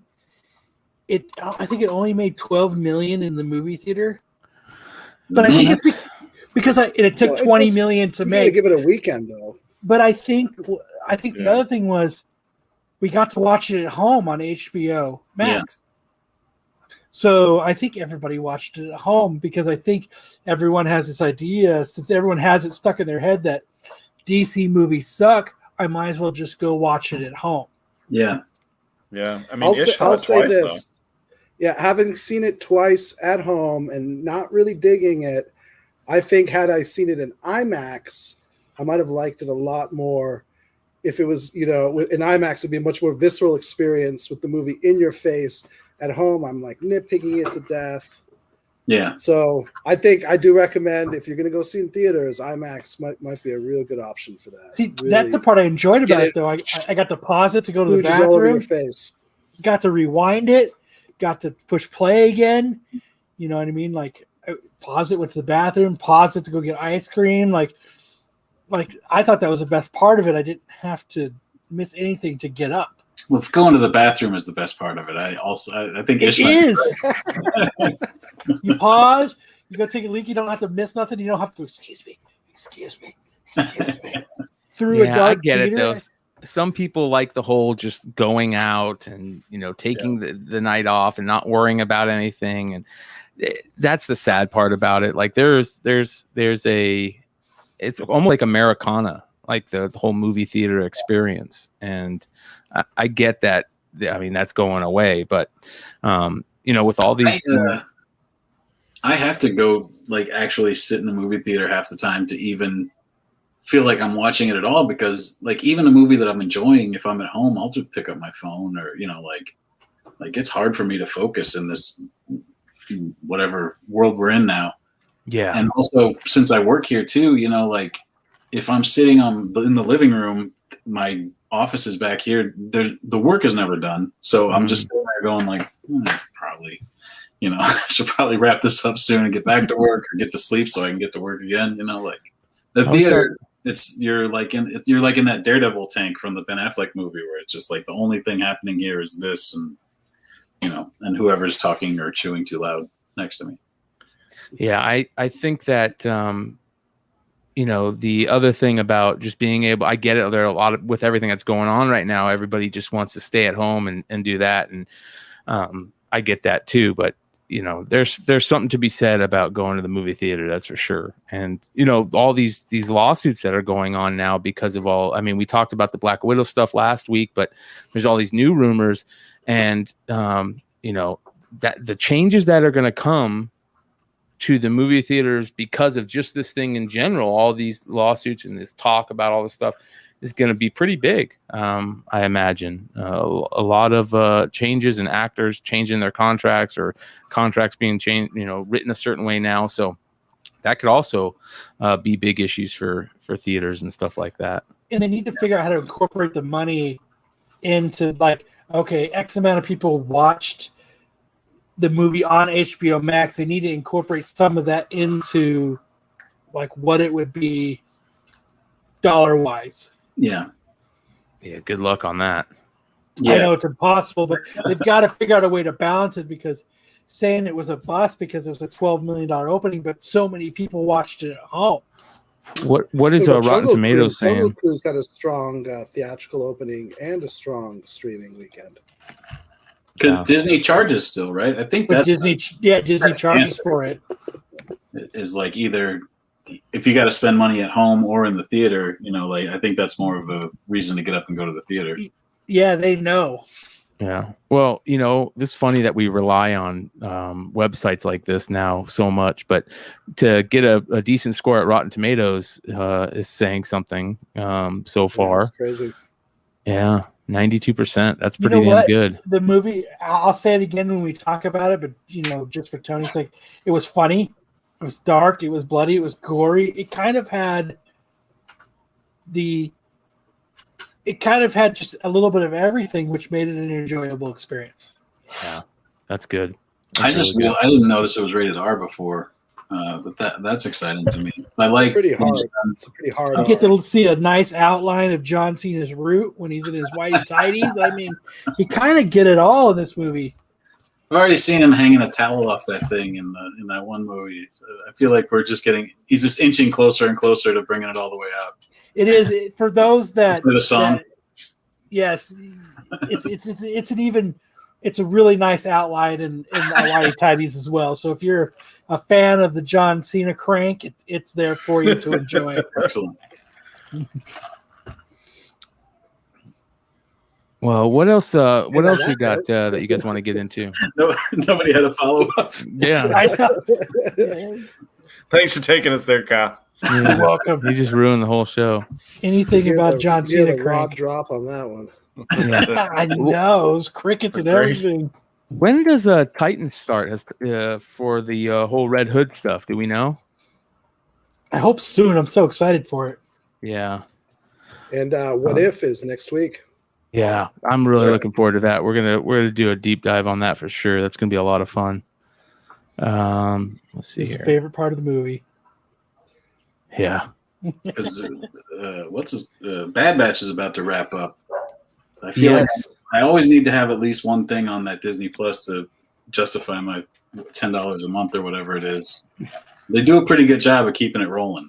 Do you follow the rumors and the rumor mill for Star Wars, Tony?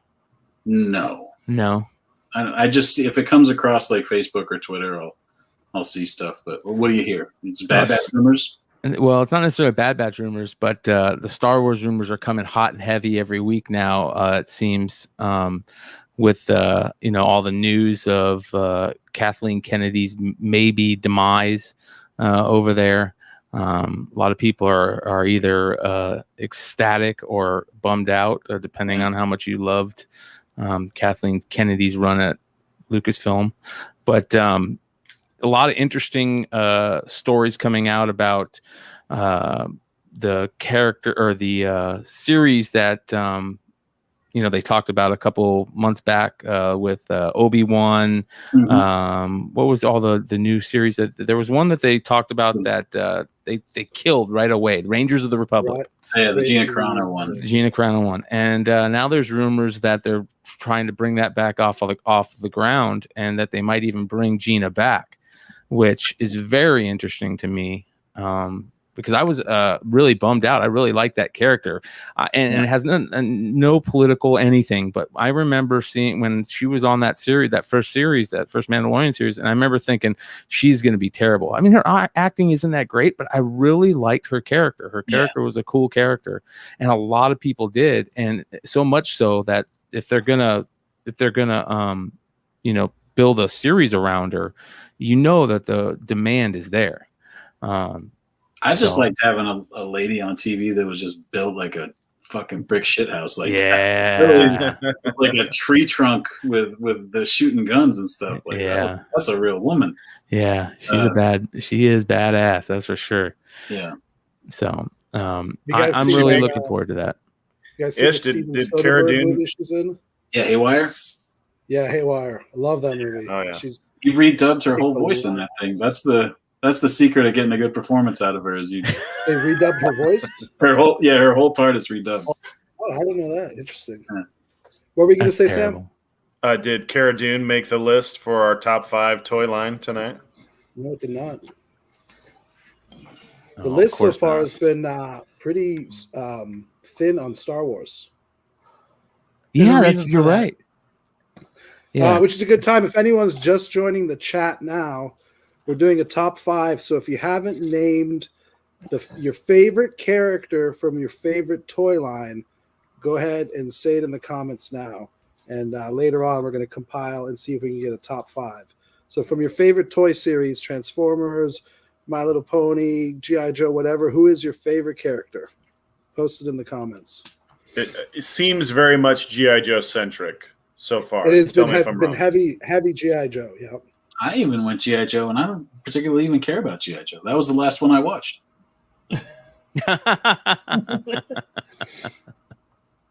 Oh man. There was something cool about being a kid and playing with G.I. Joe. Yeah, they were great. Like The little, I still remember waking up. You twist them up. It was fun.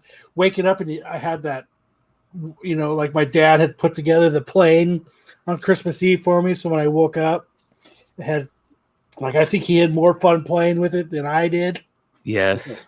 But there's nothing like waking up with these cool G.I. Joe toys when you were a kid that, were astronomically priced for the 80s and early 90s. Like I think they were pretty expensive. Like for the 80s, I think G.I. Joe, the toys were actually pretty fucking expensive. Yeah, the larger vehicles were like $60 to $80. I remember. The figures I know were like $3.15 with tax, because that's how much allowance I had to save to get that thing.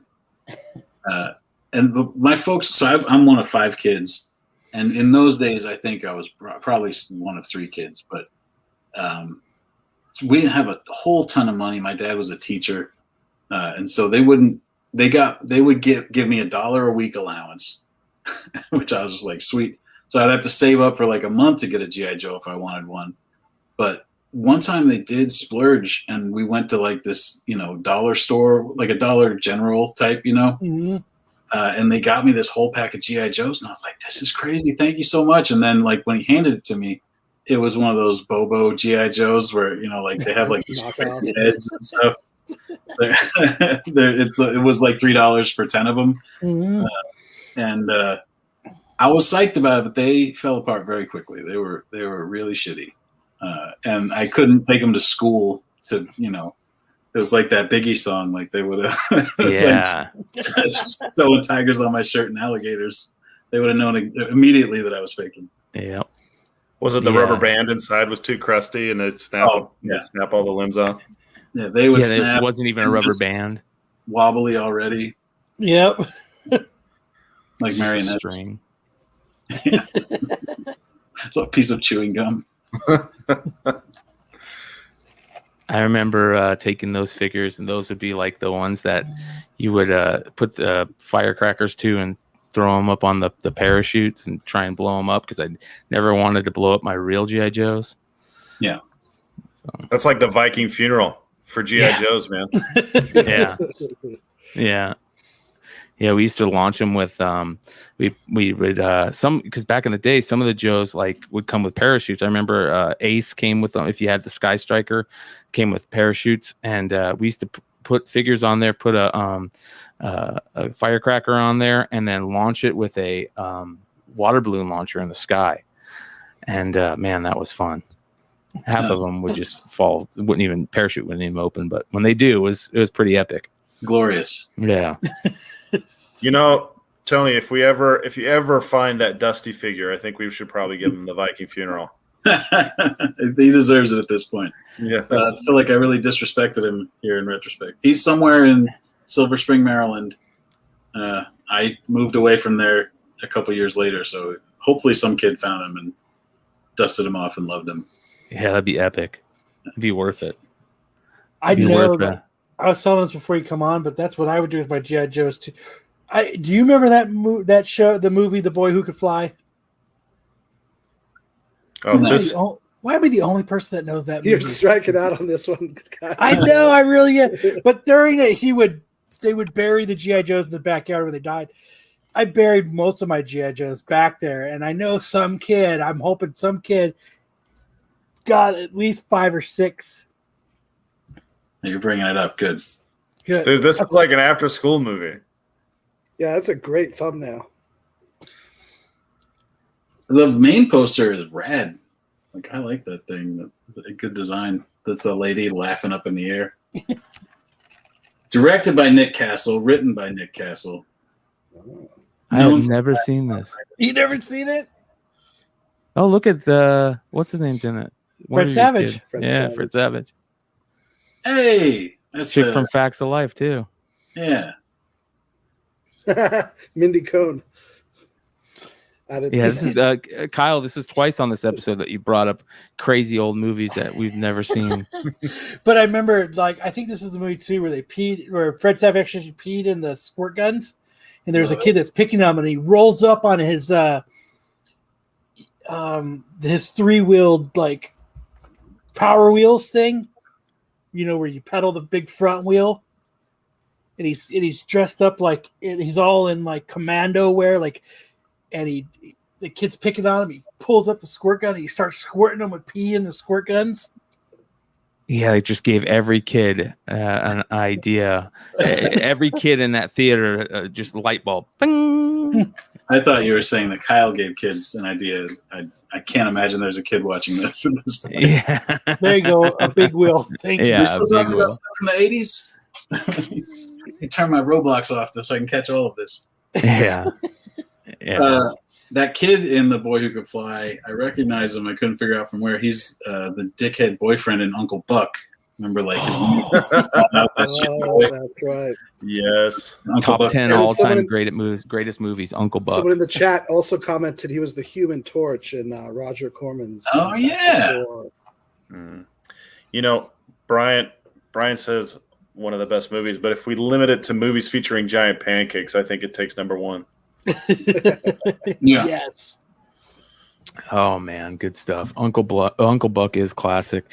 Uncle Buck is one of those movies that no matter where it's at in the movie and you come across it on cable, you're stopping to watch it. Oh, yeah, for sure. That's where we all fell in love with Macaulay Culkin. Aunt Jackie's in that thing. She tries to seduce Uncle Buck. Aunt Jackie. Oh man. That's my childhood right there, man. Dan Connor is my dad to a T. Love. Does he hang drywall? T. Huh? Does he hang No. drywall? No. Does he build motorcycles? No. But he looks and sounds just like him. Does he wear flannel a lot? No. Maybe he's not to a T. So far, Maybe you're he's not to a striking T, out, yeah. right? Doesn't sound like no Dan Connor I know. It's Yeah. more like a lowercase T. Yeah. The Roseanne was another one we were talking Does he about. drink tea? We were talking about Hall of Heroes comics and Trincaniga making me want to make comics. I remember when they were making that comic book on Roseanne. Remember Darlene and her boyfriend David were making a comic. And I was just like, they're talking about making comics on TV. And I would just try and look close to the screen when they were working on it and stuff. How does it work? What are they doing? Those ones, I'm pretty sure were the ones, those were Joss Whedon episodes. Because back in the day before nerds won everything, there were 2 people that would put comic book content on TV, and it was him and Alan Heinberg would throw stuff in when he'd write on OC or Sex and the City or whatever. Yeah, it's and now TV is nothing but superheroes and comic book. Yeah. You got Olympic athletes doing superhero poses at the medal ceremonies. Yeah. Which is super cool. Yeah, I'll take it. Yep. That means the jocks are trying to be nerds. It's all flipped around. I mean, they're still being jocks. They just get to dip a toe in at the same time. I don't think they have to go through all the same nightmarish. I wonder if like nerd kids, what it's like for them now. It's got to be great. Everybody knows who fucking Kang is. I know life is good. You could walk around with a comic book and a comic book T-shirt type on, and you don't have to hide under the bleachers or way back in the corner to play Dungeons and Dragons. Now it's cool. Yeah, like it's. You remember? I feel like we're gonna just slip into. We're already in nostalgia. This is just a show about comic books that we like. But I remember in high school or junior high school, if you saw another kid at your school in some comic book shirt or some like flying some sort of flag like that, that was a sign that like, oh, I'm gonna go make friends with that guy. Like that, me and him can talk about Extreme Studios or whatever. Hey, you! I like you. Yeah, more than one kid like that in my school. I could still remember their names. Well, we're all old here. We've done it. Yeah, I'm about to hit my 20-year reunion this next month. Oh, man. You going? Yeah, I'm trying to set up a dodgeball tournament for the alumni. Nice. My last high school reunion thing that was sent to me, I marked it as spam. You marked it as spam. You're like, leave me alone. Yes, I marked it as spam. I was like, unless there's a dodgeball tournament, I'm not involved. Because I think when I went to high school, like the pager was cool. The pager? We had pagers. Yeah, you had a pager. If you were cool, you had a pager. I mean, I didn't have a pager. I was not cool. Now you're cool if you have a landline. Yeah, what do you do with that? Yeah, that's so vintage-ish. Way to go. All right, well, I feel like we've done it, right? You guys want to go ahead and talk about Suicide Squad, and I'll go back to work? Do you have any more questions? Bryan? I think Brian's smoking weed. He's out. Here. Kyle's hoping that you design a tattoo for him so that he can add your name to his back or something, aren't you, Kyle? Always. Sure, yeah. A guinea pig tattoo. I got that. You know what? I'm going to send this to CGC to get signed. Can you write to Kyle, my guinea pig loving friend, Tony? Really make your comic all the more valuable by personalizing it and talking about guinea pigs on the front. One of one.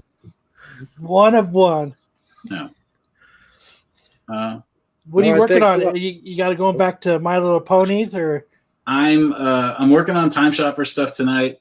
We're just like putting the graphics and stuff together for the Kickstarter. I can't wait for that. When does that Kickstarter? Because that's a great book. Thank you. Yeah, we're trying to have it launch like the same time as the trade, as the Stray Dogs trade. So September 15th, around there. We've been working on it for fucking ever. Just because it became one of those like pandemic things where it's just like, well, we got this book we got to put out, and so we just been slowly working towards getting it to a place where we can launch this Kickstarter. And in the in the time we've been working on it, we really put together a lot of cool stuff that comes with it. I think it's cool. Stuff that we've never seen anybody else do, and because it's a time travel thing, we could put like stuff from other eras and stuff like that. And so it's just sort of like we put together a really neat package, I think. And so excited to finally get it out there, but also just it feels like unfinished business just having this book that's been done for like 2 years that we just got to get it out there because I want people to read it and have it. And, I want to have it on my shelf and stuff. So 2 more quick questions for you. Sticks Boy wants to know if you've got a con schedule coming up. I'm doing a couple shows. I'm doing Rose City in Portland. I'm doing a very small show in Sioux Falls, South Dakota called SuperCon, but it's spelled soup like SIUX. And then I'm not sure. Oh, I'm doing San Jose, I think, out here in California. But I'm not doing too many. Like I said, I'm just sort of in the moment. I had this opportunity to sort of buckle down and just work. So I'm going to try my best to just get a bunch of work done while, make hay while the sun is out, I think is the saying. I'm going to try and do that. Awesome. Yeah. Do you use any kind of software for your graphics? Oh, yes, I do. I this stuff is just internet, like web graphics. So I'm just putting it together in Photoshop. But when I'm drawing, I use Procreate on the iPad. I like that program a lot for drawing. When I'm coloring stuff, I use Photoshop, and then all the lettering and design stuff we do in Illustrator and InDesign.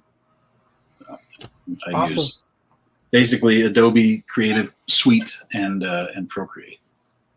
That's what I use. Do you still, when you go to cons, do you get a lot of questions from people coming up to you and asking you, advice on becoming a creator? Yeah, I mean, there's always one or two, and I do my best. It's just so the road to doing this is so different for everybody, and the path that I took is so circuitous. It's like, what am I going to tell somebody? Spend 10 years drawing children's licensed comics and then have like a very strange idea for something that takes off? The only advice I can really ever give people is just sort of like work every day. Like if it's your hobby, make like it's your job and work at it. And then listen to people, show your work to people and listen to them, and I have a pretty good, there's a better word for it, but like a healthy self-hatred where when I do something, I can look at it and I'll hate it. And then I just work on it until I don't hate it, and I feel like if you're at least have that much of a self-awareness, then you got a pretty good shot at getting something going, Yeah, that's awesome. That's really cool. I love hearing stories about, not only creators who give advice, people, crazy stories, but I love hearing stories about creators who have done that themselves. Have you ever done that when you were younger? Did you go to cons and see creators that you liked and show them your work and say, hey, what do you think? Yeah, I remember specifically like the first creator I ever met besides Stan Lee. Like I met Stan Lee at like a Comic-Con, but he's not giving advice, like how can I be the face of Marvel Comics? He just said, but I met Paul Chadwick, who did Concrete, at a mall comic shop. And thinking back on it, I'm just like, how did Paul Chadwick end up at the Citadel Mall in Colorado Springs on like a Thursday or what? It's just like so strange that he was there. But I asked him that question and he gave me basically that same answer, like work at it like it's your job and you just have to work really hard at it all the time, which I do. And I feel like it's maybe to like a problematic extent, like I might work probably too much. But it's the only thing that really works is working. But then I went to this cartoon school, like the town I grew up in had like a after school cartoon school, where like you could go with extracurricular stuff. And they had like animation classes and comic book classes and all this cool stuff. And then so I took the animation class and I took the comic book class, and then they had these, like seminars where they would bring in people who'd actually made comics. And the guy who taught if you know Hall of Heroes, I'm going to test your metal here and see if you know this stuff. So the guy who taught the main comic book class at this thing was this guy named Philip Lane. And he did this book called Stealth Squad. And it was like a superhero group. It was from Petra Comics, another religious comic. Like it had like little Bible verses in the up where it said Petra Comics and stuff. But it was basically Youngblood, but just with different characters. And they lived their base was in a mountain, but it was Cheyenne Mountain in Colorado. And they lived in Colorado, which was where I grew up. And so he taught this class and he put out like 4 issues. The first 2 were full color issues and the second 2 were like black and white ash cans because it was sort of like 1995 where it was starting to not be profitable to continue to put out comics. But the most notable thing I think like they'd have ads in like Hero Illustrated and stuff, so like people would hear about it. But then the most notably, Todd Knock before Extreme Studios, or maybe like he sent it in before Extreme Studios and then he got hired. He had like a pinup in the back of one of those issues, which wait, I gotta write this down now. Yeah, you're dropping. Tony's dropping the knowledge that I want. I love these early creator things. Yeah, like when you would see like J. Scott Campbell drawings and letters pages and stuff. Yes, I geek out over that stuff, man, big time. What was it called? It's called Stealth Squad. He's in Stealth Squad either 3 or 4, and they're ash cans. That is awesome. So, oh my God, look at this. Yeah, sure enough. Hold on, let me pull this up. Yep. Look at how cool this is. Oh man, I'm loving this. Yeah, it's exactly. I mean, and like that's basically, if you want to know how old I am, I'm that many years old. You know, like that's the kind of shit that I love. Look at this. Look how great this is. Oh, this is so good. Yeah, man, I'm gonna geek out over this. Thank you for this. Go down. I want to see if they have. Oh, look at that guy. Here's the ash cans. Yeah, 0 in stock. Yes, there's a black and white, just like basically a Kinko's one, and then I think the 4th one is still an ash can, but it might have a color cover. I didn't even know about that 0 issue. Now I feel like I'm out of the loop. Oh, these are great. These are I wonder awesome. if there's any on eBay right now. I will find some of these. I guarantee it. I got the first 3 right there. Those are available. Yep, $2. This one's the hard. This is going to be the hard one right here. That's the Todd Knock debut issue. Oh no, damn. Yeah, that's a bummer. Well, I'll find one. So that was who taught the main class, and then they brought in these guys who did their own comic. It was not a religious comic, but it was called Lords. Coincidentally, it was like this team of heroes who were all gods. You know, like it's like Zeus and Jesus and all these other gods, but they were like a super team. But that one was like super, like took itself very seriously.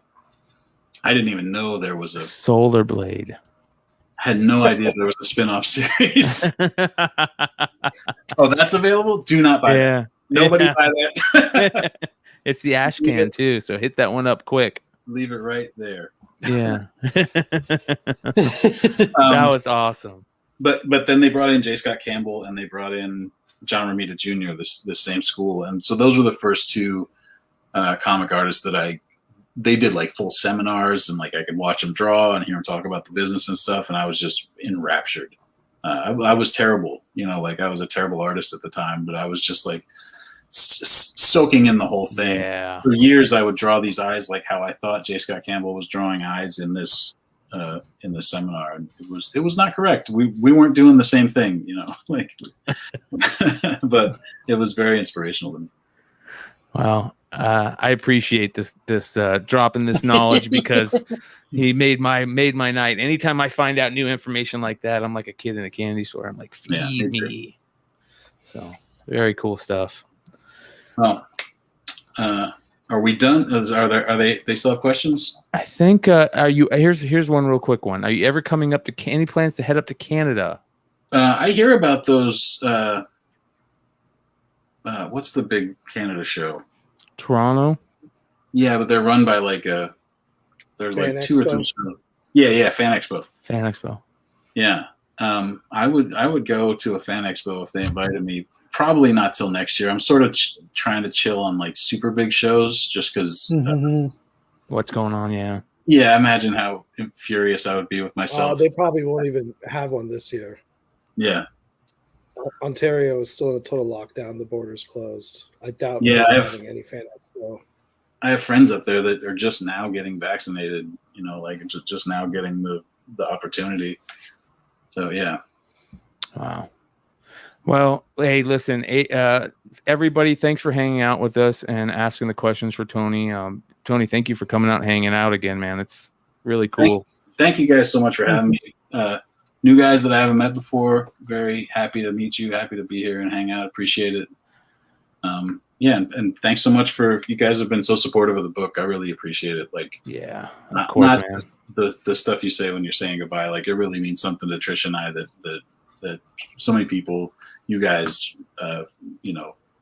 early adopters of the book. You didn't wait till it was very expensive. You were just like, this thing's good right away. So Yeah, we appreciate it. Well, before you go, I will say one last thing. We were talking the other day on the show about how it's been rare the past couple of years that there hasn't been a comic where we talk about it every day it comes out. We call each other saying, "Hey, did you read this?" You know, it used to be like Walking Dead. When Walking Dead would come out, I'd call Kyle and say, "Hey, did you read what's going on Walking Dead?" And we would geek out over it. There hasn't been a comic like that in a long time until Stray Dogs. Mhm. So, we appreciate you for writing it and creating it with you and Trish, and a great story, and keep doing what you're doing. Thank you. Thank you guys so much. Yep. I really appreciate it. All right, brother. Thank Enjoy you, talking Tony. about Suicide Squad. We'll see you Thanks, soon. buddy. All right. See Later, ya. Tony. Wow. Really cool stuff, man. Every time he hangs out, him and Drop Trish. some knowledge. Yeah, they make it fun. They make it fun. That's for sure. So, Hey, and shout out 86. to our viewers in Canada. Yeah, for sure. Well, not shout out to our viewers in Canada, because it seems like you win every single free giveaway, and I got to ship books to Canada. So just move to the United States. Come on. No, I'm just joking. All right, let's get into the Suicide Squad talk. No, spoilers don't exist on this channel, so we gave Tony a little love there, not spoiling it. He still hasn't seen it, so if you still haven't seen it, I apologize, but we're gonna get into it. All right, let's do it. You guys had your warning. Let's do it. So I remember instantly thinking, Kyle died right in the beginning, just like yeah, Kyle just nailed. let's Let's do do it. it. Let's Kyle's do the it. I'm javelin. out of here. Yeah. Kyle's the javelin of the podcast, right? I was gonna talk to Tony some more off camera. No, I'm just playing. I remember, when the movie first got announced, and the joke was like, yeah, all these characters are just going to die. Like these big characters that we're all geeking out for, they're just going to die in the first 5 minutes. And we were half right. So let's get that out of the way. What did you guys, were you guys expecting that, to see a lot of these guys just poof? Yes. So the trailer, I watched the trailer. I try not to watch a lot of promo materials for movies that I know I'm going to see. And the one thing I noticed was that Javelin, I've been following Flula Borg, the actor who played Javelin, for a long time. He used to do these like goofy little skits, and he had one that was like, name 3 Germans, and it was always Adolf Hitler, and he'd be like, he was Austrian. But I've been following him for a long time, and so when he announced that he was in the movie, I was paying a lot of attention to it. And the only scene they ever showed him in was the walk-up at the very beginning of the movie. And so I was like, yeah, so with that big flag behind him, right, the big American flag behind him, and they're walking out. And I was like, okay, we're not getting a lot of Flula in other places, a lot of Javelin in other places. I wonder if he's not going to make it past this walk-up. And I actually messaged him. I said, hey, Flula, I'm not seeing you past this big walk-up, but are you going to be okay? Are you going to make it past the opening credits? and I got the scene, but there was no response, right? So I was like, okay, well, all right. I don't think he's going to make it. So I went back and I looked at the trailer, and sure enough, there were a lot of characters who were only shown in that walk-up, like Pete Davidson, Michael Rooker, Mongal, whoever was playing Mongal.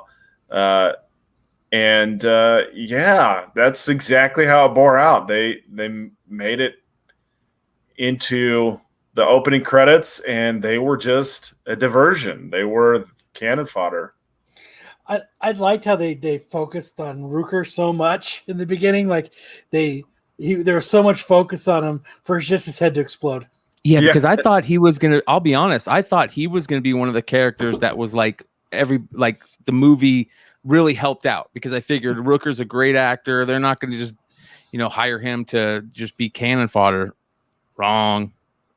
Yeah, the only thing that came about above him is a bird ate some of them. That was some poetic justice, right? It was weird seeing in the credits the names of the actors like a minute well after that they had just been killed off. Yeah. I'm like, wait, so the movie isn't starring him and isn't starring him. I love how I love the Weasel character. I thought that character was great. Calendar Man. I love scene that. where he's licking the glass and he's Yeah, that's some weird shit. So let's get into it. You guys want to get into what the movie is about, and so basically let's set it up for him. Yeah, I think it's important to recognize a lot of the things that they did wrong in the first one that this version really corrected, and the first part was that the squad in Suicide Squad in 2016 was way too big, and it should have focused on 4 or 5 characters, which is what they did here, and it was a lot tighter narrative. It was more exciting. You really got to dig into the characters a lot more. Versus in 2016, it was just like, here's a bunch of people you have no attachment to. Harley Quinn and Deadshot you're going to really care about, but the rest of them, they're just going to be along for the ride. Like Rat Killer, they give zero information to Rat Killer.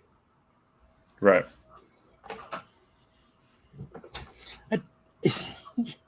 I like that.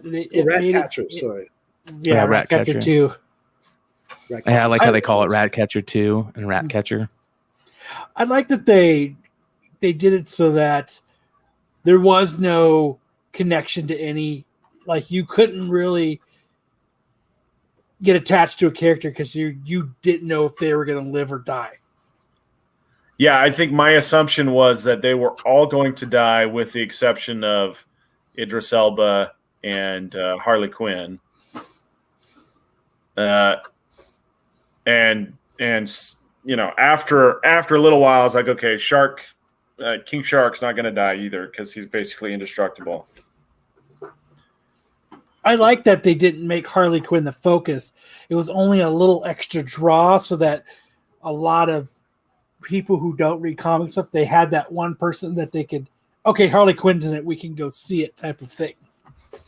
But they didn't make it wasn't centric around her. I'll give an unpopular opinion here. I'm done with Harley Quinn. I can't handle her anymore. Are you serious? I think I feel the exact opposite. Just did it for me. That was just so much. 2 hours of Harley Quinn, and I just wanted to kill myself. And so now, even in this movie, I'm just like I said. I agree. It's probably an unpopular opinion, but I am done. I like because in this movie they actually gave her growth. I like her with the Joker stuff, but. Yeah, I don't know that that's going to be a popular opinion, Ish. I think Birds of Prey was probably too much Harley Quinn, but this was a great amount of Harley Quinn. I really enjoyed her character here in this film. This was really fun for me. I thought my wife and we were in the theater watching it, and when she says, "I'm waiting for God to tell me what to do with this stick," like we both laughed out loud. It's like that's a great moment. And there was a lot of redemption for the character, I think, in this movie. I just like it wasn't focused on her. I like Cena was too much. John Cena's an awful actor. I thought he was fucking hilarious in this movie. He had one. I think every character had like one funny moment, and he had one funny moment where he's all like, "Not if it's dope as fuck." I thought that was kind of hilarious. because even when he said it's dope as fuck, it was still dry. Like there was, even when he said, and then Idris dope as fuck, it was like, he's right. And the thing that I loved about every little chapter, it seemed like every little chapter had its own little twist, right? And so as they're infiltrating that base to save Colonel Flagg, and they hit you with that twist that oh, these were all good guys that they were eliminating. Like it's like, oh, It's oh, and I oh love my it because gosh. they drew it out, and so you're like, they were going through and they were just murdering everybody, and they were dragging it out, and you get all the way to the end, and they were like, ooh, yeah, like, about that. Yeah, I thought each chapter had its own little twist that was really kept things moving, kept you on your toes. It introduced a lot of absurdity and a lot of humor that kept the movie really interesting versus 2016, where they did a lot of things. They did a lot of things that just were ridiculous. Like, for example, the thing that I keep harping on, Katana has a sword that steals souls, right? And the villain is a soul possessing another person. Why didn't they use her sword to trap Enchantress? It never happened. It's like they didn't even talk about the sword again. It's like, okay. I feel in this one the same question with the rat catcher. She could have done the big rat move at the end way earlier in the movie and solved a lot more of the problems. I thought it was just scary that the idea that there's probably that many rats in every city. Yeah. Yeah. Hey, quick trivia question. The island they were on, can anyone name where and what other DC movie has it ever been mentioned in? Batman Let's see if the 89. chat gets it first before. Batman before 89. Okay. Oh, sorry. I've spoiled it then. That's correct. Vicky Vale. And Bruce Wayne's like, oh, I like your work in Corto Maltese. Yeah. It's Vicky Vale, that's her serious work, was Corto Maltese, and then she was stuck doing a lot of fashion magazines. I want to say I liked Starro. Starro was perfectly weird enough. I really dug Starro with the starfish coming out of the armpits. Yeah. It's pretty creepy. I thought that was awesome. And at the end, the javelin. And I saw that coming from a million miles away where that javelin was going to end up. But it was a cringy moment, and like in a good, fun, cringy moment, because it was so gross thinking of, you entering someone's eyeball like that. Yeah, my wife was like, they just killed Patrick. It was so funny. Yeah, it was. I was entertained from start to finish, just with like the zany, off the wall kills. There were so many kills, and the characters were so dumb but also lovable, and all of the twists and turns along the way. It was spectacular. I having been so disappointed in the 2016 Suicide Squad, this was just a world apart. So bravo to James Gunn, bravo to the production and the cast. This was really, really fun. Yeah, I thought they did well. I thought it kind of gave us everything. We got everything in the movie. We got blood, we got guts, we got humor, we got John Cena root, we got a little bit of full frontal nudity. We kind of just got everything that we kind of needed. John Cena root. I felt so that's why ultimately I give the movie a thumbs down. It was, for me personally, it was too much. And I didn't really expect it to be that much like splatter gore, like trauma level. And even seeing it twice confirmed, I'm like, I don't know. It's just, it was way too much. Too much gunplay. I'm just kind of tired of it. I'm like old man now yelling at the clouds, but get off my lawn. No more gunplay. Bores the fuck out of me. Just shooting guns and one bullet and you fly 20 feet. I don't know. And Joe's right. I was a kid when I saw Commando. I was like, yeah, that's fun. But now as an old man, it's like, I don't know. It's just not fun. Get off my lawn. You could tell he did use the Guardians of the Galaxy formula. Like that was his baseline of writing this movie. But I think it worked with the low expectations that everybody gives DC. By the way, Joe's dueling is that Doc Ellis as your avatar? Because if it is, you're winning the avatar game, my friend. You are definitely winning the avatar game. Do you guys know the story of Doc Ellis? No. Doc Ellis was a Pittsburgh Pirates pitcher that threw a no-hitter while on acid. Wow. Are you serious? He pitched to both Richard Nixon and Jimi Hendrix, he said later. Yeah. Yeah. So there's a comment from Steve Schuss says no such thing as too much guts or blood in a movie. And what's so funny about that is there was a Kurosawa movie where they had hooked up a squib or like a blood pouch or something to one of the actors, and they had over pressurized it. And so when the guy got his neck cut by the samurai, it like shot way too far, way further than they had expected. And that was the take that Kurosawa wanted. And so that was that set the bar for Tarantino's wet dreams. Blood spurts ever since. So that's an old Hollywood tradition, is that if you're going to have a blood spurt, it's got to really spurt. You got to make it all the way.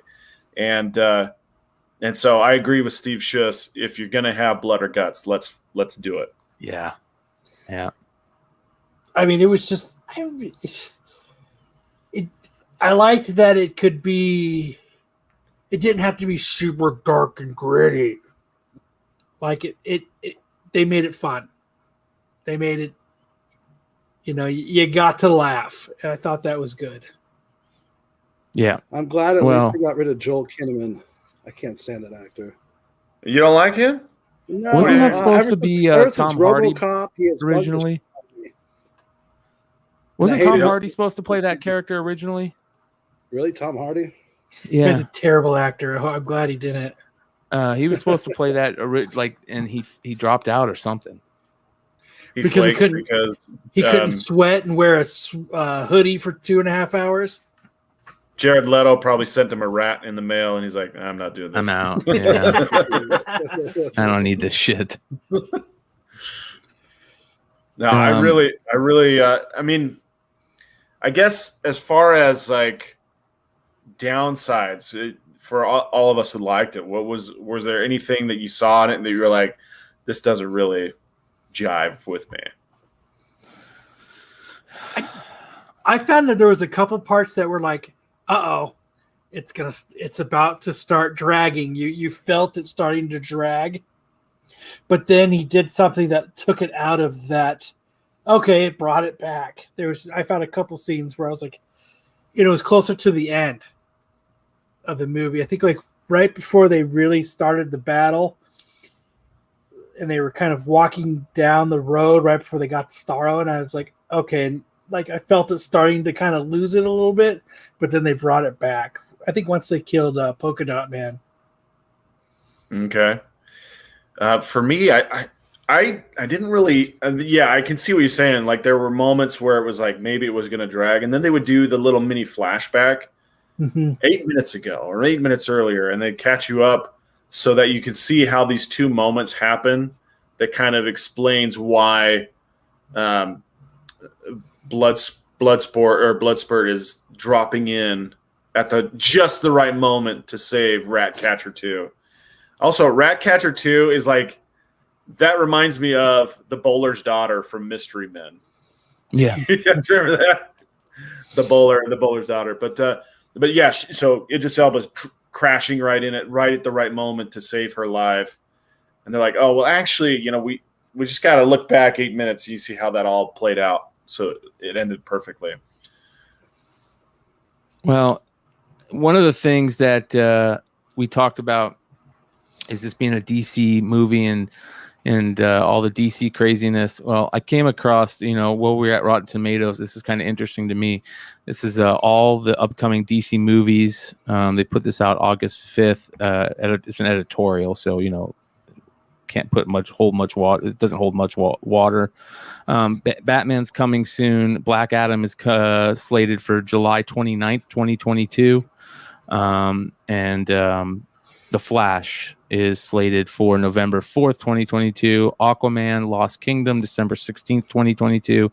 Shazam, Fury of the Gods, June 2nd, 2023. And then the rest of these are quote unquote in development. So they got the Batgirl movie or show, I guess, HBO Max, right? It's supposed to be on HBO Max. And then the Blue Beetle, which everybody is going crazy for, the Jamie Reyes books right now. because this basically just kind of came out with the guy from Cobra Kai being cast as Jamie Reyes. So we got the Blue Beetle show coming too. That's going to be on HBO Max, Batgirl and Blue Beetle. And then Wonder Woman 3 to be announced. There's another Batman. And this is interesting. It says the other Batman. What we know in a New York Times profile of Hamada, the DC Films chief, made a curious reference to the multiverse making 2 Batman feature film sagas possible. One will likely continue the story of the Batman, while the other will, well, it's anyone's guess right now. The events of Flash may give Ben Affleck's Batman a new face in the DCEU. So that's kind of interesting. Of course, the Green Lantern core stuff. We all know about that. The Supergirl stuff. Cyborg. I don't even know why they're messing with this character anymore. Yeah. They ruined that character. Blackhawk stuff. This is the interesting one. There's still the Jared Leto Joker movie that they're talking about. So, I'm totally cool with that. Yeah, hell yeah. According to reports, Jared Leto will star and serve as an executive producer in his own solo Joker film, a deal which happens to be quite similar to Margot Robbie's involvement in Birds of Prey. Details are scarce, other than it'll be a separate project from both the Joker and Harley concept and the standalone Joker. It will also spearhead a batch of films based on the characters created in Suicide Squad, which means rumors of a Deadshot movie might be more than idle talk. So that's kind of interesting. They also talk about the Peacemaker movie, but then they talk there's going to be a Joker 2 with the Todd what's his name, Todd Phillips Jokerverse stuff, and then of course Nightwing to be determined, Man of Steel sequel to be determined, Lobo to be determined, Static Shock, the Superman stuff that we've all talked about, Our Man, New Gods. I thought that was dead. Yeah, it says shelved. So that's interesting. The Trench shelved. So there you go. Those are all the DC stuff that there's rumors about or any news about that we could. Jared Leto Joker, written by Jared Leto, directed by Jared Leto, produced by Jared Leto, starring Music. Jared Leto, Score music by Jared Leto. Yeah, Jared Leto. Good for him, man. He's a Robert Rodriguez style. Shout out to Jared Leto. Hey, I wouldn't mind because I know he's watching. He's just totally watching. That dude's not a liar like Kevin Smith. Yeah. Their movie slate's starting to look a lot like the comic slate, where you got a lot of characters appearing in multiple series across different iterations. And that's what the movie slate's starting to look like, and maybe they're just going to embrace that. Yeah, I hope so. I mean, they've messed it up all pretty bad. So, but another thing that we're getting, speaking of James Gunn, we're going to have a Guardians of the Galaxy Christmas special, aren't we? Isn't that supposed to be? We should start hearing stuff about that sometime soon here too. Yeah, hopefully. And they should also play the Star Wars Christmas special as well. The famous Star Wars Christmas special, where Boba Fett started. So, all right, let's see here. What was it? Guardians of the Galaxy Christmas special. See if we can find anything on that. Nope. Nothing. Nope. I don't see anything. Nothing recent. Well, a week ago, Guardians of the Galaxy, James Gunn says you need to watch Christmas special. It says here, James Gunn says you need to watch Christmas special before Volume 3. So, interesting. Sorry, AOA. That's more of an inside joke. It's not really meant at the episodes. Special won't be nearly as long as the regular film. Instead, it will clock in under 40 minutes, comparable to an episode of Marvel Studios' limited series currently airing on streamer. Gunn wrote the script for the special and will direct. So cool. There we go. Is that something that's going to be on like Disney Plus then, or? It says it's in canon. It's about the Guardians. You're going to learn stuff you need to learn before Volume 3, and it's great. I'm really happy with it. The director went on to confirm the special will film at the same time as Volume 3, even using some of the same sets. I'm going to film it at the same time as the movie. I'm using a lot of the same sets and the same actors, so we're filming simultaneously. I would hope he's using the same actors. Yeah.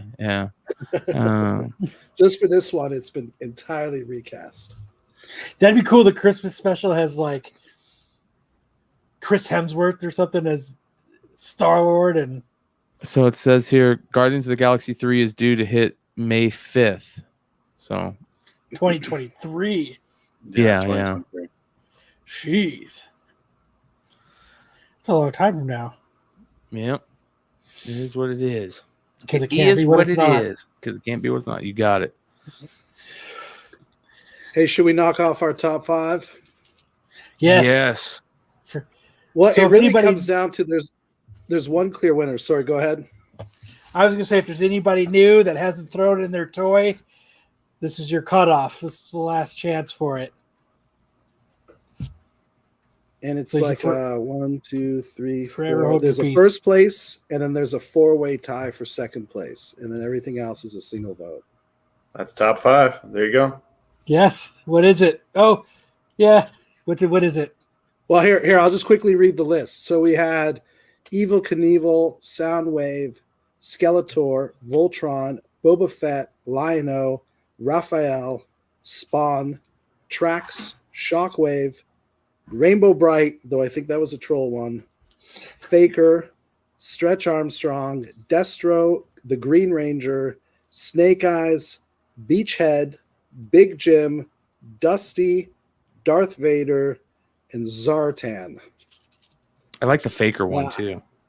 Out of that list, the only ones that got multiple votes are Zartan, Snake Eyes, Shockwave, Voltron, Evil Knievel, and then the big winner by a mile was Raphael. Yeah. Wow.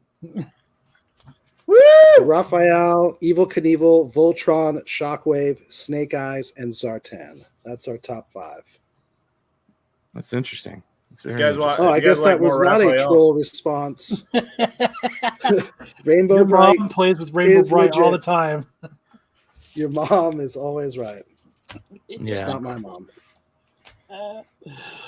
Oh, man. If you guys like Raphael stuff, Rob Paulson did just do a toy signing. He was the voice of Raphael in the original animated series, but he was also the voice of Donatello in the 2012 Nickelodeon series. And he was the voice director for Rise of the TMNT. So he's been in multiple Ninja Turtle series, and he was doing a toy signing, and he's always talking about Ninja Turtles. Awesome. Hell yeah. His name was Robert Paulson. Yeah, there we go. Fight Club reference. And Tim Markin, we did get 1 vote for Boba Fett. That surprised me. I thought there were going to be more Star Wars ones. Yeah, it's Boba Fett and Darth Vader. 1-1. Yeah. I was expecting more G.I. Joe as well, though.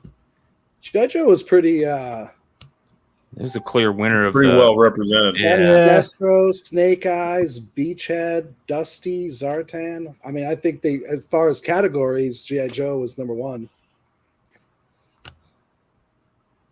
Nobody picked Mask. You don't have a favorite Mask character. Here's a good trivia question. The villains in Mask, Venom. What did Venom stand for? Anybody? I can't remember. No. Nice. It's Drawing a kind of blank. silly. It's kind of funny. Let's hear it. Someone in the chat's got to say it. Ish refuses to give us this information unless somebody else already gives it for us. Unless someone wants to look it up. Yeah, I couldn't tell you. Vehicles, vehicular enemy. Who knows? Maybe figure drawing. Figure drawing. Come on. What does Venom stand for? Masks were vehicles were dope. Yes, they were. Yes, they were.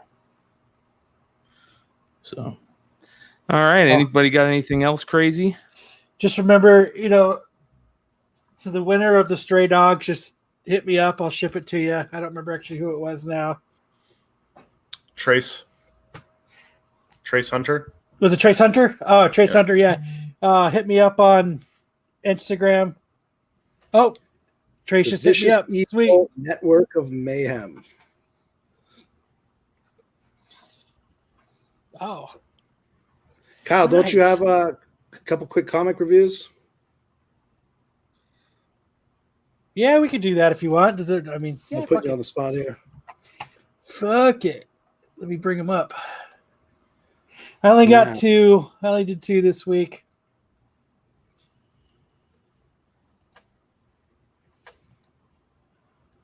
There we go. We do have some Mask fans in the chat here. They've been talking forever for it's supposed to be a shared universe, G.I. Joe, Transformers, Mask, and Rom, the Space Knight. I don't know if that's ever going to happen, though. Thank you, Trace. I just seen your message. Yep, just shoot me your address, and I will have that out Monday or Tuesday. So the first one I'm gonna do is the Me, You, Love in the Dark. It's the new Scotty Young book. I'm not a huge fan of Scotty Young art. There's a couple cool ones out there, but as a writer, I mind him a lot less. Is that right? I don't mind him as an artist. I don't really care for him as an artist, but I like him as a writer. Okay. Hey, you have to say the title, though, with a different cadence. It's the Me You Love in the Dark. Yeah, what Ish said. Yeah. The Me You. Me You Love. The Me You Love in the Dark. Everybody knows what the fuck I'm talking about here. The Me You Love. The Me You're You. not a big fan of Me. Scotty's art, but you like him as a writer. Hey, how's this? The Me You Love in the Dark. William Shatner has appeared. Yes, there you go. But this is about an artist. She gets a house she knows it's haunted, and kind of draws the spirits, the ghost out in it to help her with her art. She kind of going back for, and it kind of ends with the ghost actually reaching out. It was kind of a cool little start to the show, to the book. Worth a read, worth checking out at least the first 3 issues. And they say, an artist named Roe retreats from the grind of the city to an old house in a small town to find solace and inspiration without realizing the muse within it is not what she expected. So it was actually a pretty cool. It wasn't a bad read. It was a easy, quick little read. So it's not, it's not too in depth. It was kind of fun. I'm not a big fan of the Scotty Young covers, but I thought the art in this was pretty cool. Yeah, it actually wasn't bad. I liked it as well. It's not really that like kitty Funko Pop thing that he's been doing lately. It was more of a normal comic book art. That's exactly what I was portraying, Sticks Boy. The me. You live in the. But no, that was it. It's a pretty fun little read. So if you haven't read it, it's worth checking out. And the other thing I tried was Porcelain. And it says, Beryl's life in the desert, living with her aunt and her cat is relatively simple. To the day she enters a dollhouse, stuck inside a change mystery haunts children and turns them into dolls. She goes into a psychedelic journey where she must face the notion of her own limitations and move past them before she becomes the newest building's prey. I thought that there's not a lot of dialogue in this first issue. That's an interesting premise. So what happens is she has to go into town to get oil, and on her way back, she sees this crazy looking house, and it kind of draws her in. And once she gets in, there's all these toys and all this stuff in there, and they want her to sit down. I don't know. It just says oil. Like she just went and got a bucket of oil, from some dude. It was just oil. I don't know. I'm sure it wasn't to run her car. What time period does this story take place? CBD oil, maybe. I think everyone's talking about Shirtless Bear Fighter. I thought that wasn't Scotty Young. I thought that was Ryan Otley.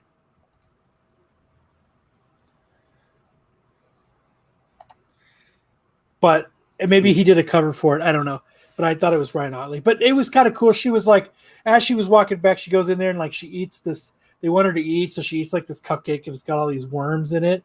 And then this ghost type thing comes in and says her skin's like porcelain. She'll make a great doll. That's kind of where they left it off, or what was going to happen, but different. Worth a read. I thought it was different. Sticks Boys comment. I mean, like, literally, that's kind of how it was. Let me see if I can find it. I don't know. A little like the one time I don't make goddamn different. I don't have pictures of it. Like the creator of this aunt, book, Maria Lovett. It's almost like it's her own brand now, because all her comics start with her name, and it's a very distinct style of artwork. And like you mentioned, not very dialogue heavy.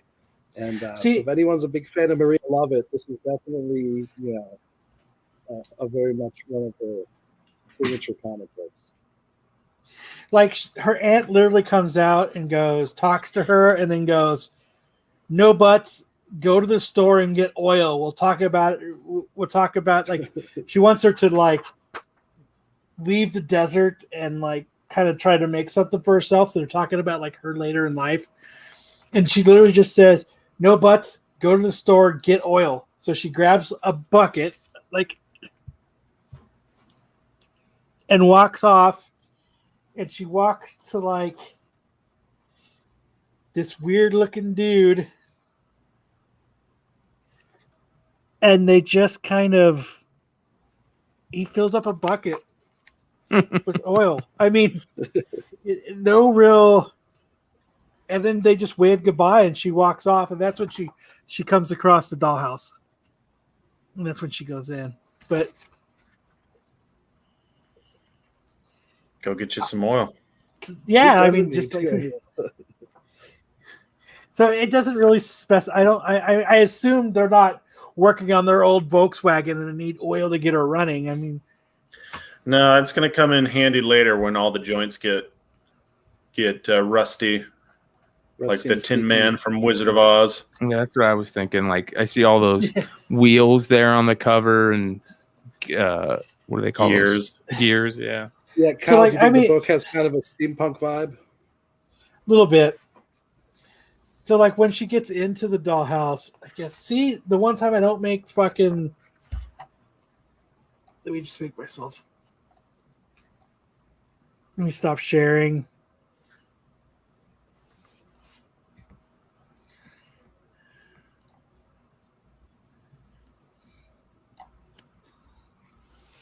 So, like, it just... I'm assuming... I mean, it's dark. Wow. So maybe it's pretty just oil. Trippy. I don't know, like, and then it like the dollhouse like has a tongue and sucks her in. So I don't know. It was different. It's a #1. It was worth a shot. See, like when she walks in, it's kind of this trippy fucking place with all these toys and animals, and they want her to eat. It's like Coraline. It's definitely not for everybody. Like I was saying, she bites into the cupcake or whatever, and I don't know. It was different. It was worth a shot. It might not be for everybody. It's probably not going to be on my pull list. I'll say, but whatever. It was worth a shot. I think it's safe to say it's geared towards a more female audience. I think so as well. Yes. But people who like, interesting art and kind of some out there stories. It might be worth to go get graded and from EGS. That oil that they were serving her up looked like it had been used. Maybe it's for their vegetable oil car. I don't know. I mean, oil when you put it into the car is clear, right? It's like a clear tan color. When it comes out, it's black. So they're buying used fryer oil, maybe. Yes. 1 loose bucket of oil, please, sir. I mean, I got the old stuff. Oil. I just figured it was worth coming on and reviewing a #1. It kind of caught my eye in the comic book store. I get it. It's I do buy weird stuff. It was kind of an odd buy for me as well, but I just thought it was worth picking up. I agree. It's an interesting choice, kind of not on the typical superhero beaten path. It's a good book for me to send to get graded. Yep. So Spunk. that's it. Thank you guys. We've got 80 people in the chat right now hanging out with us all night. We appreciate it. Make sure to check out tomorrow the Star Wars show with Marco, Solo Wookie, JJ, and Pete and everybody. Yep. And Jedi. Make sure you catch the flagship show on Monday. Catch Comic Book Women on Tuesday. The Wednesday is that the Roundtable show? Dealer Flipside. Dealer Flipside. Thursday, Vintage Voyage. Friday, the Hot 10. We already know where you to come on Saturday. And then I think so. Just there's plenty of stuff to listen to all week long here. Thank you guys for coming and hanging out with us. We appreciate it.